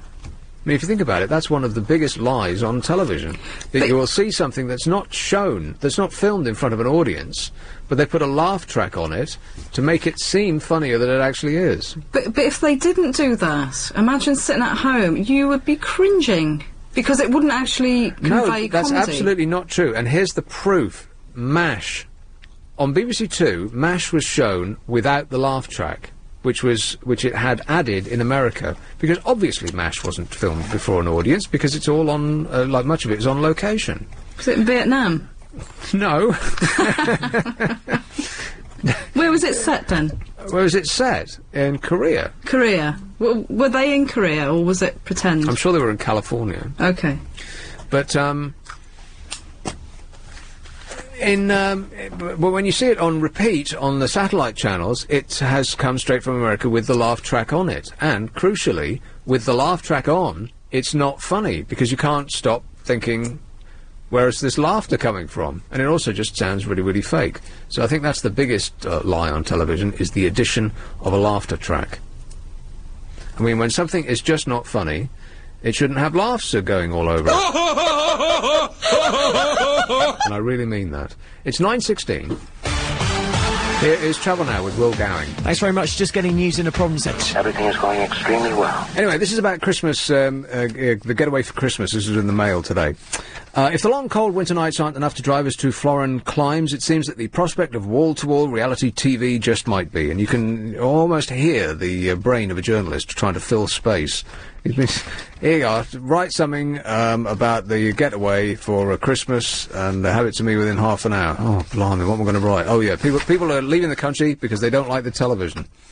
Research reveals that a record 3.3 million Britons will spend Christmas abroad this year. That's a huge amount. It's over 5% of the population. To escape everything from the weather to the X Factor, the number of travellers jetting overseas for the festive season is expected to increase by 11% on last year's figures. Industry experts believe that the main reason to get away during Christmas is to find the sun, which is what you did, right? Yeah, but then I had to come back here in January, which is probably the most depressing thing in the world. Yes, there is that, yeah. It says, after the miserable summer that we have had, that has become an even bigger incentive this year. However, it seems that we're also trying to get away from everything about home that we find depressing, whether it be spending time with relatives that we don't get on with, or another dose of dull TV. Last year, around 3 million Britons went aboard for the festive season, but bookings so far indicate a double-digit rise this winter, and I was going to be among them, but the website let me down. The airplane's website just wouldn't let me out, and I would have been away. You're obviously not meant to go. No. A spokesman said, after a year of bad weather, rising interest rates and wall-to-wall reality TV, people just want to celebrate Christmas somewhere else this year rather than at home. The biggest factor in annual December and January exodus is the weather. He said, the feedback from our customers is that, having missed out on a hot summer, they're desperate to get some sun over the winter. Some want to get away from Christmas altogether, and others want to experience it full-on, but not in the UK. Christmas in the US, for instance, is huge, even more commercial than at home. Sounds hard to believe, isn't it? which for kids can be very exciting. And of course, if you go to somewhere up north in America, then you get you virtually guaranteed snow. If you go to New York, somewhere like that, you'll be face deep in it. In it, Trixie. In it, absolutely. Have you ever been away for Christmas? Away where? Pardon? Away where? Pardon? Away where? Oh, I don't know, away. No, not really. Well, I don't know. Where... It's a yes or no question, Trixie. Have you ever been away for Christmas? Well, depends. Away from what? From where you live. Well, do I live in this country? Do I live in another country? I don't know. Where do you live? In this country? I live in this country now, in London. Yeah. My mother is in Wales. I haven't been down to Wales for Christmas. Well, listen, Wales is London too. Is that? Okay. No, I'm not going away for Christmas this year. I like it quiet. I don't celebrate it. I shall do, and at the risk of boring any listeners who've heard this story before, I shall be watching horror movies with my good friend Cubby from Brockley. And no doubt we will walk in a cemetery where it's nice and crisp and there are clanking skeletons below ground and everything, and maybe get locked in there, which is quite fun. And you're freaking me out, Trixie. No, I'm not. This is how you do Christmas? In a cemetery? No, for a walk. It's Christmas Day. You just go for a little walk. I hate Christmas Day walk. What is it about Christmas Day that you are impelled to go outside? Well, it's either that or watch the low-quality television on British television. Yeah, I'd rather that. I have not watched television.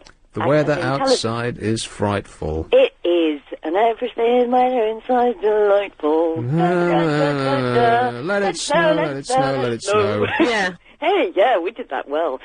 I haven't watched television, as you know now. It's coming up for probably 3.5, 4 months. Oh, go on, Trixie, force yourself. Well, I'm trying to stop reality television in this country, but your theory doesn't work.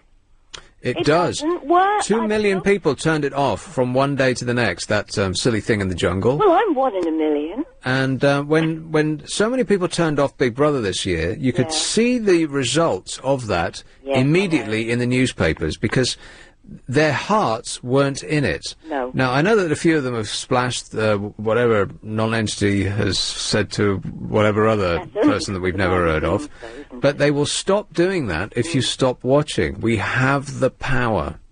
Yeah, I know. Well, as I said, you know, as far as I'm concerned, I have switched my television off. I will only watch DVDs. Right. And that's it. Well, the benefit with the DVD, of course, is that you don't get some dope shouting at you over the end of it, saying, "Hey, coming up next on your DVD player." Oh, gosh, no, you can skip those bits. You can choose the bits you want to watch. It's great. And you can choose the DVD, the movie you want to watch. Or even, I've been lent a fabulous 5-hour marathon of Led Zeppelin, which I shall be watching. You know... A 5-hour Led Zeppelin marathon? Absolutely. What's that? You've heard of Robert Plant, haven't you? No, I know I know what Led Zeppelin is, but what marathon would that be? Me watching the television. Sorry, I just love watching Led Zeppelin. Okay, shall I ask one more time or just forget it? What's a 5-hour Led Zeppelin marathon, Trixie? What are you talking about? Oh, yes. Okay, anyway, I won't ask again. No, exactly. What happened to your beard, by the way? I shaved it off. Why? I feel grotty with it. Oh. And it's not actually a beard, it was just a stubble. Yes, all guys look better with beards, you know, that's what I say. It's all right, I'm not flirting with you, and I don't want your babies. It's all right. Don't worry. What you were saying... Jerry Garcia through the window there just said he agrees. Well, you would, wouldn't you? Okay, yes. I would like to make a comment on what you said earlier about the change in seasons. It seems that we're going from spring to autumn all the time. So we're basically going to have that Justin Hayward song, aren't we? That's Forever Autumn. This happened last year, by the way. We had daffodils in December, I seem to remember, and we had blossom in November. So there seems to have been some switch has been thrown in nature, and it hasn't got the faintest idea what's happening anymore. And then we forget to have summer.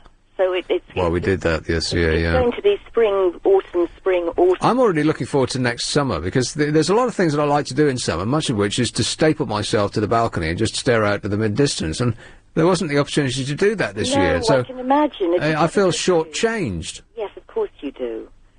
I know. But this year, it will be different, Nick. Right. And think about having pizza on the balcony. Homemade pizza. Mmm. That's my Christmas dinner. I'm looking forward to that already. Oh, I thought that's what I'm having for Christmas dinner. But it's not homemade because I've got no space or oven to do it in. You haven't got an oven? No proper oven, so I have to... You don't have an oven? Not really. You should smell it. It's horrible. Well, you have got an oven, then? It's like a bedsit quality kitchen. I've got damp in the cupboards. I've got things on top of the stove in a huge plastic container because I can't keep them in the cupboards at the moment. So all my cooking is done in a microwave stroke ovenette. Right. Well, you're painting a grim picture, It is Trixie. grim, but it's exciting, as you said. You know, that's privately rented accommodation, in London. I'm lucky to have a roof over my head. Well, I suppose so. In short... Stop whining! Absolutely. In fact, I'm very Okay, gotta go, Trixie. Bye. Cheers, my dear. It's all right. That was very confusing from start to finish. And I still didn't get to the bottom of the Led Zeppelin thing. I can't think of what that might be, a 5-hour Led Zeppelin marathon. And you're screwing up your face there, Helen. Yeah, no idea, either. Don't like... Rock and roll! Not a fan? Oh, don't mind. Okay-ish. Yeah. Nothing to get excited about. No. So where did you go, Alex?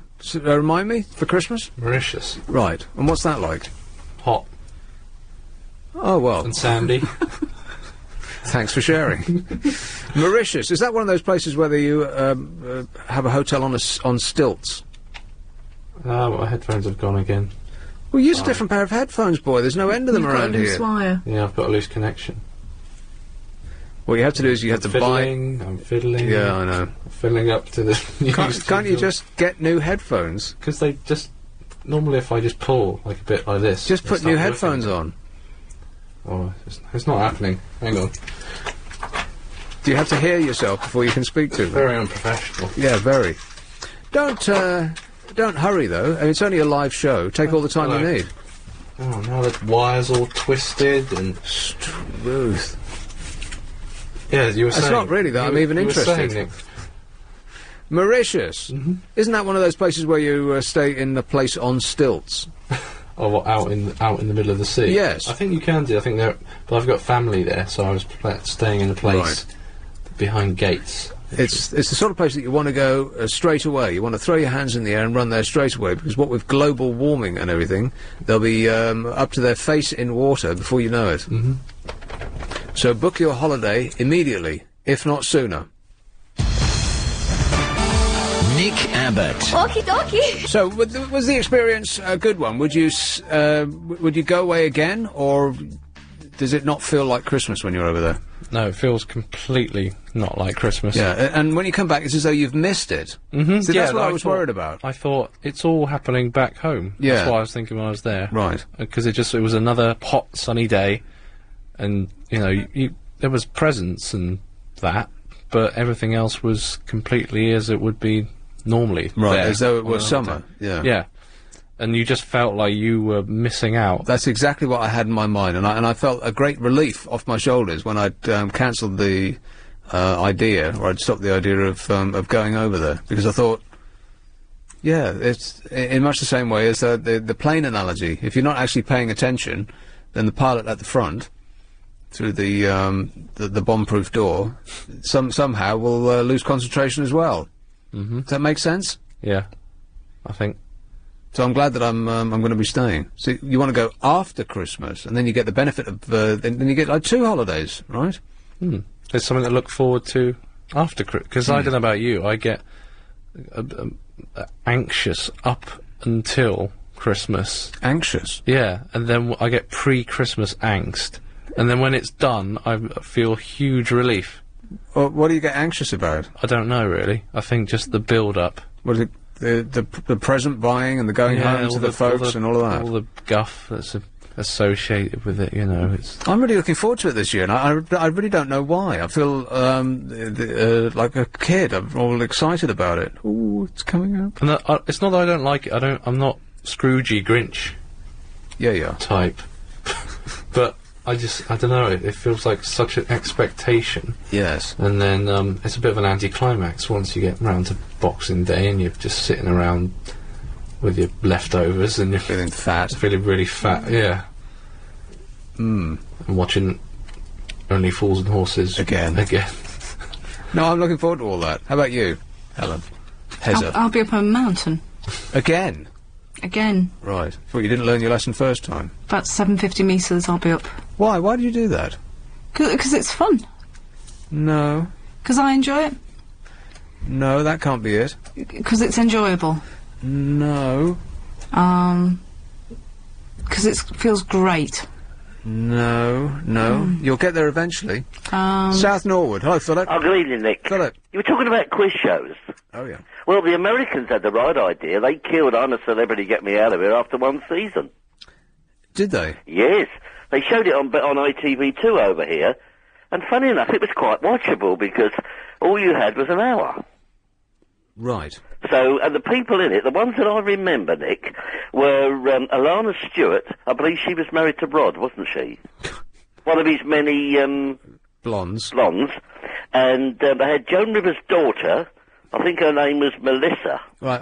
Everybody so far has had an arm's length relationship with fame. Yes. Yeah. They had a guy who did a show called Lifestyles of the Rich and Famous. Oh, that really irritating English. Robin Leach. Yeah, Leach being the good word for him. The only other one I can remember was a guy called Chris Judd, who I think the winner, whose name I can't remember, had some connection with Jennifer Lopez. I think he was married to her or something. Right.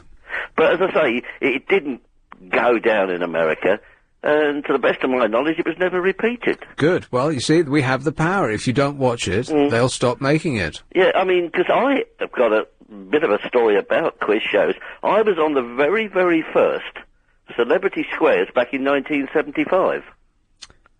Really? Yeah. I'd heard about it, and I'd seen it in America, of course, Hollywood Squares. So I wrote off, went for an audition, and was lucky enough to get picked.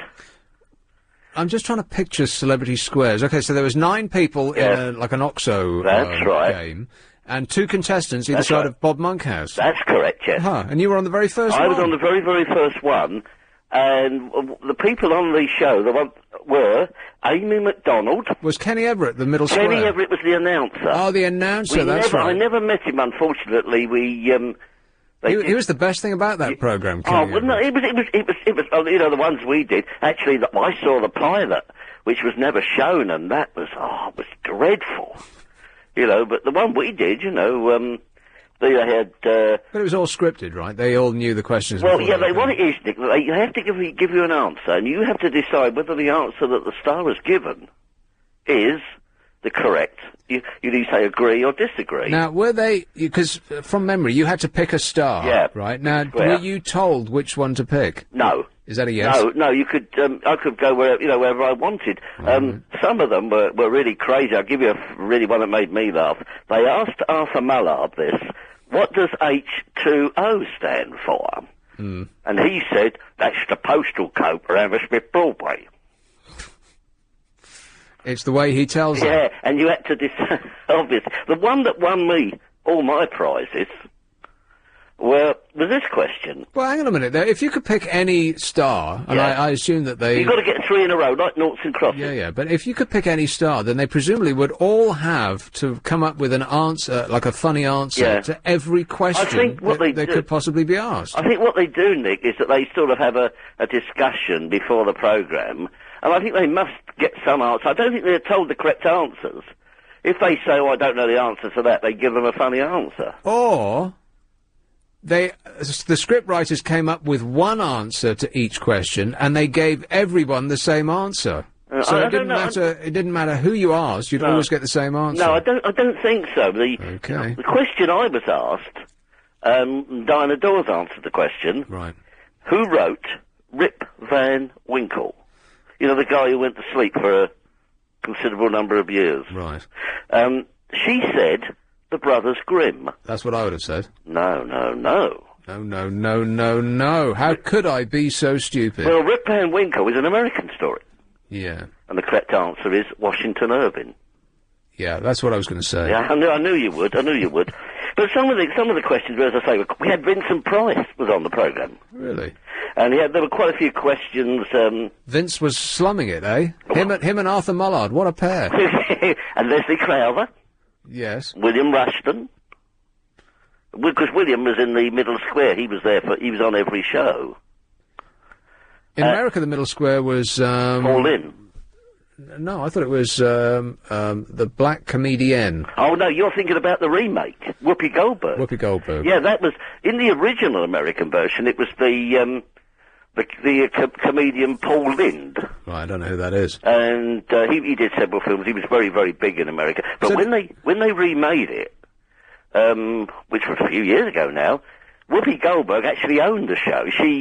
It was her production company that made it. Right, well, she'd taken some lessons from Oprah. Yeah, and she sat in the middle square, and the host was the guy who does that dancing show from America, you know, the one that, Mrs. McCartney was on. No, I don't. Tom Berringen. I've no idea. And one of the questions on that show, see if you know the answer to this one, Nick. Yeah, I'll know the answer to this one, yes. What is on the other side of the Great Wall of China? Well, it depends which side you're talking about from where you start. Well, China's on one side, what's on the other? China. All right, that was the answer given on celebrities on the Hollywood squares. Right. Now, do you think that's the correct answer? No. Yes. No, the answer is Mongolia. Ah, yes, that's what I was going to say. I knew you knew that, Nick. Mm-hmm. When I said China, what I meant was Mongolia. Yeah, because you know the version of Blankety Blank and Family Fortunes, you know, the versions they've done over here. Right. You can actually, LBC, if anybody who's got the iPod and downloads the LBC programs, there are two LBC versions of those shows that they can download. Right. Because we did a couple, must be about 2 years ago, on Clive's show, and he had several listeners do it, and we played both those quiz shows, and I know for a fact you can download them onto your iPod. On our excellent podcast service, which is at lbc.co.uk/LBC+. Yes. Docky. And the main prize that I won, Nick... I was going to ask you about that, so what did you win? I won a trip for two to Romania. Yeah, because they said it was because of Vincent Price and... Bring your own donkey to Romania back in 1970, wherever? Ceausescu. Right. And they came over to me and they said, you don't have to go, you don't have to.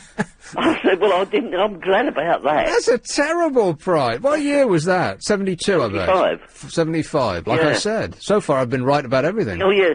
So they said to me, so we sorted it all out, and I had 2 weeks on Miami Beach. Oh.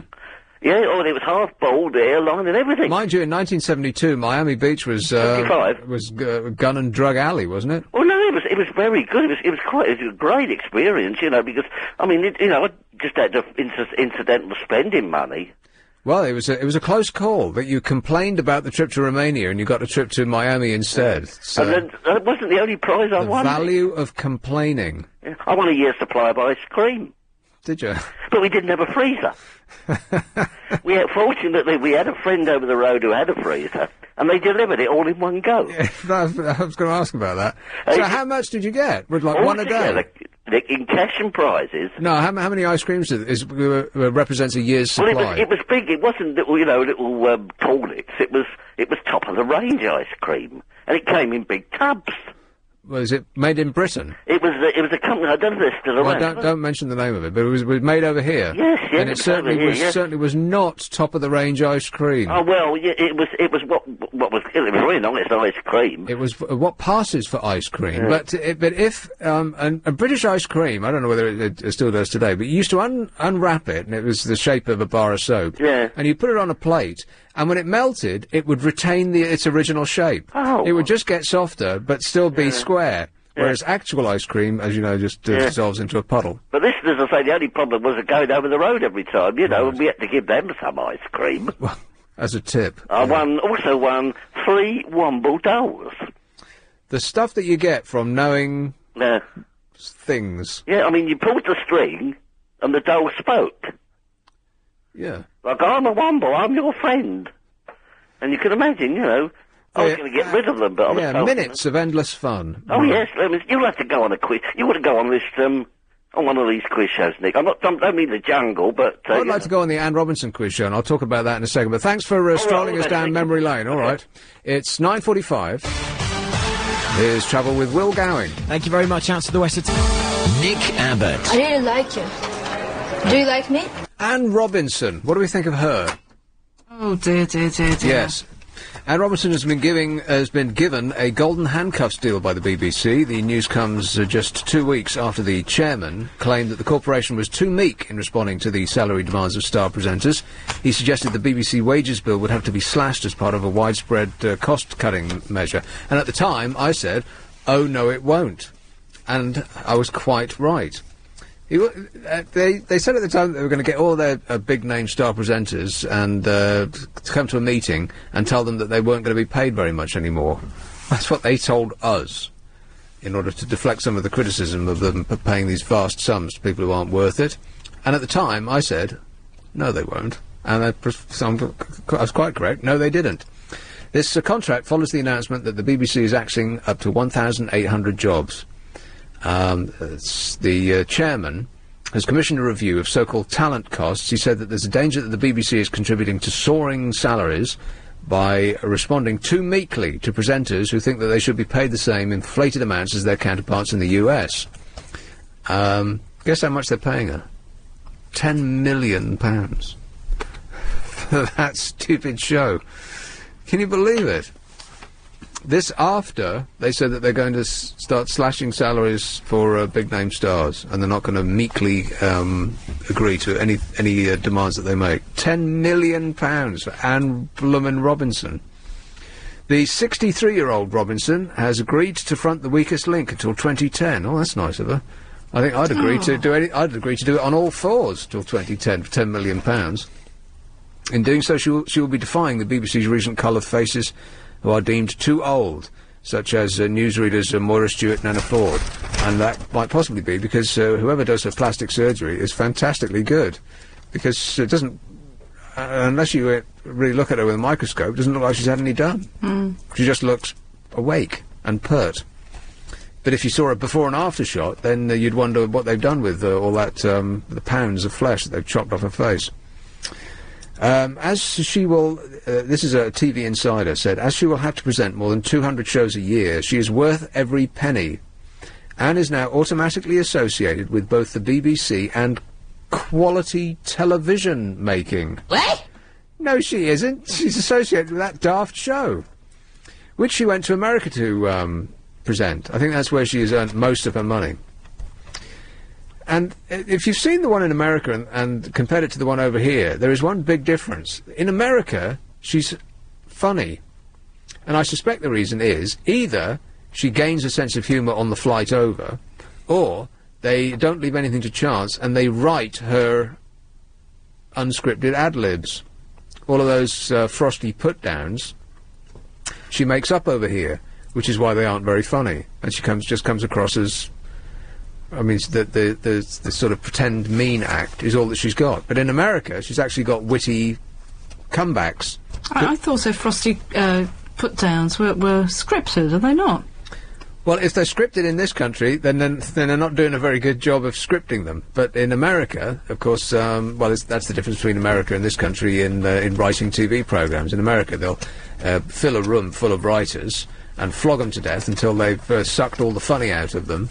In this country, it's, one bloke in a bedsit with a leaking roof and a typewriter, which is why they can only get 6 shows out of comic talent in this country, and they can get 24 a year in the States. But there's a big difference that I noticed between her presenting in America and here. In America, she's funny. In this country, it seems to be just her making it up off the top of her head. Not very funny.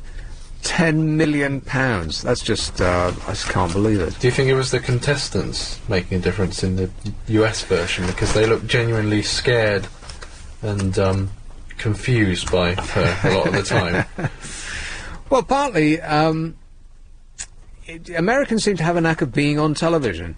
You know, if there'll be a road crash or some sort of natural disaster, and you point a camera in the face of Americans, they will perform as though they've been doing television their whole life. They will give you a detailed account of what's happened, and they will sort of act it out as though they're professionals. There's no self-consciousness there, is there, at all? That's right. They and they don't and ah, and they just, you know, give you an exact account of what's just happened. In this country, on the other hand, you point a camera in somebody's face and it's like, dunno, really. It just, like, it came around a bend and, that's it. So there's a big difference in their ability to perform on camera. So that undoubtedly helps. A spokesman for Miss Robinson was not available for comment, it says here. No, I imagine they were laughing too much to come to the phone. Here is Wallington. Hello, Joan. Hello, Nick. Joan. I think maybe that's a smart bit of marketing. What is? If you tell everybody how much that person's getting paid as a presenter of that program, they're going to think, it's got to be a good program, otherwise she wouldn't be getting paid so much. Right, smokescreen. Yeah, and when you think it sort of goes into the political world, doesn't it?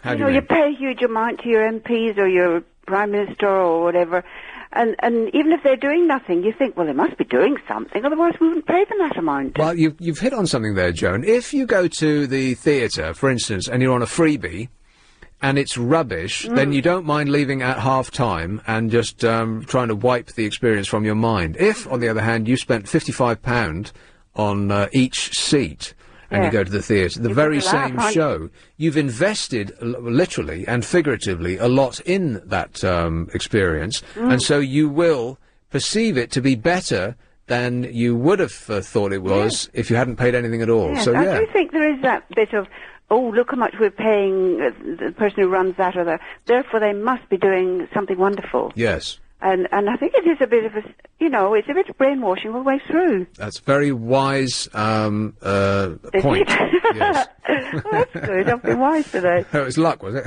The other thing was, you were saying about Helen going up a mountain. She must have lost herself and got up there by mistake. Yeah. Well, I went on holiday to Keswick one year, and in the summer with one of my sons. He was about 12, I think. And I said, oh, let's go up a little walk today. And it was very sunny and nice. Yeah, and he said, oh, Mum. I tell you, he was quite good. I remember when he was about 3, we went to Cornwall. And he was ahead of us all, up and down these hills, up and down these cliffs. Yeah, well, beautiful Cornwall. Yeah, but so it was nice then. And anyway, so I... But not on Christmas Day, though. I mean, I insistence that we must go and walk on Christmas Day. I do. Not a long one, but I go to Brighton every Christmas Day. But don't you feel that it's absolutely the last thing you want to do? You've stuffed your face, you're nice and cosy, and you're comfortable, and there's... Well, I don't do it that way round. Rubbish on TV. Oh, you walk first. What happens is that I usually have it just with my son on Christmas Day and see all the people the following days. And so on Christmas Day, I put the turkey in the oven, and we set off with cake and sherry and mince pies and crisps and things like that, and we go to Brighton. And when we first started doing it, there was almost absolutely nobody there. And it was absolutely great, and we'd go and get a bag of chips and then come home. Hang on a minute, there's people selling chips in Brighton on Christmas Day? Yes. They used to... And wouldn't that ruin your dinner? No, because then we were coming back sort of at the end of the afternoon and eating dinner about 6. Right. And you've had the sea air and... Well, there's nothing that will sharpen your appetite for Christmas dinner like a big bag of chips. No, not a little bag of chips. Hey, Joan, I'm past a break. Bye-bye. But thanks a lot. All right. Bye-bye. Cheers, my dear. Ta-ra. This. Come on, we're running late! OK, give us a brief rundown, Heather, of what we've talked so far about. Do you want me to start from the top? It's a very good place to start. Congestion charge. Ken's Evil Zone. Yes. The Worldwide Wait. Robert Service, Wilfred Owen, Peerages. Marching on Parliament. Limerick. I've forgotten we talked about poetry. What an educational show this is. Congestion charge again. I'm a Celebrity. Ainsley Harriott.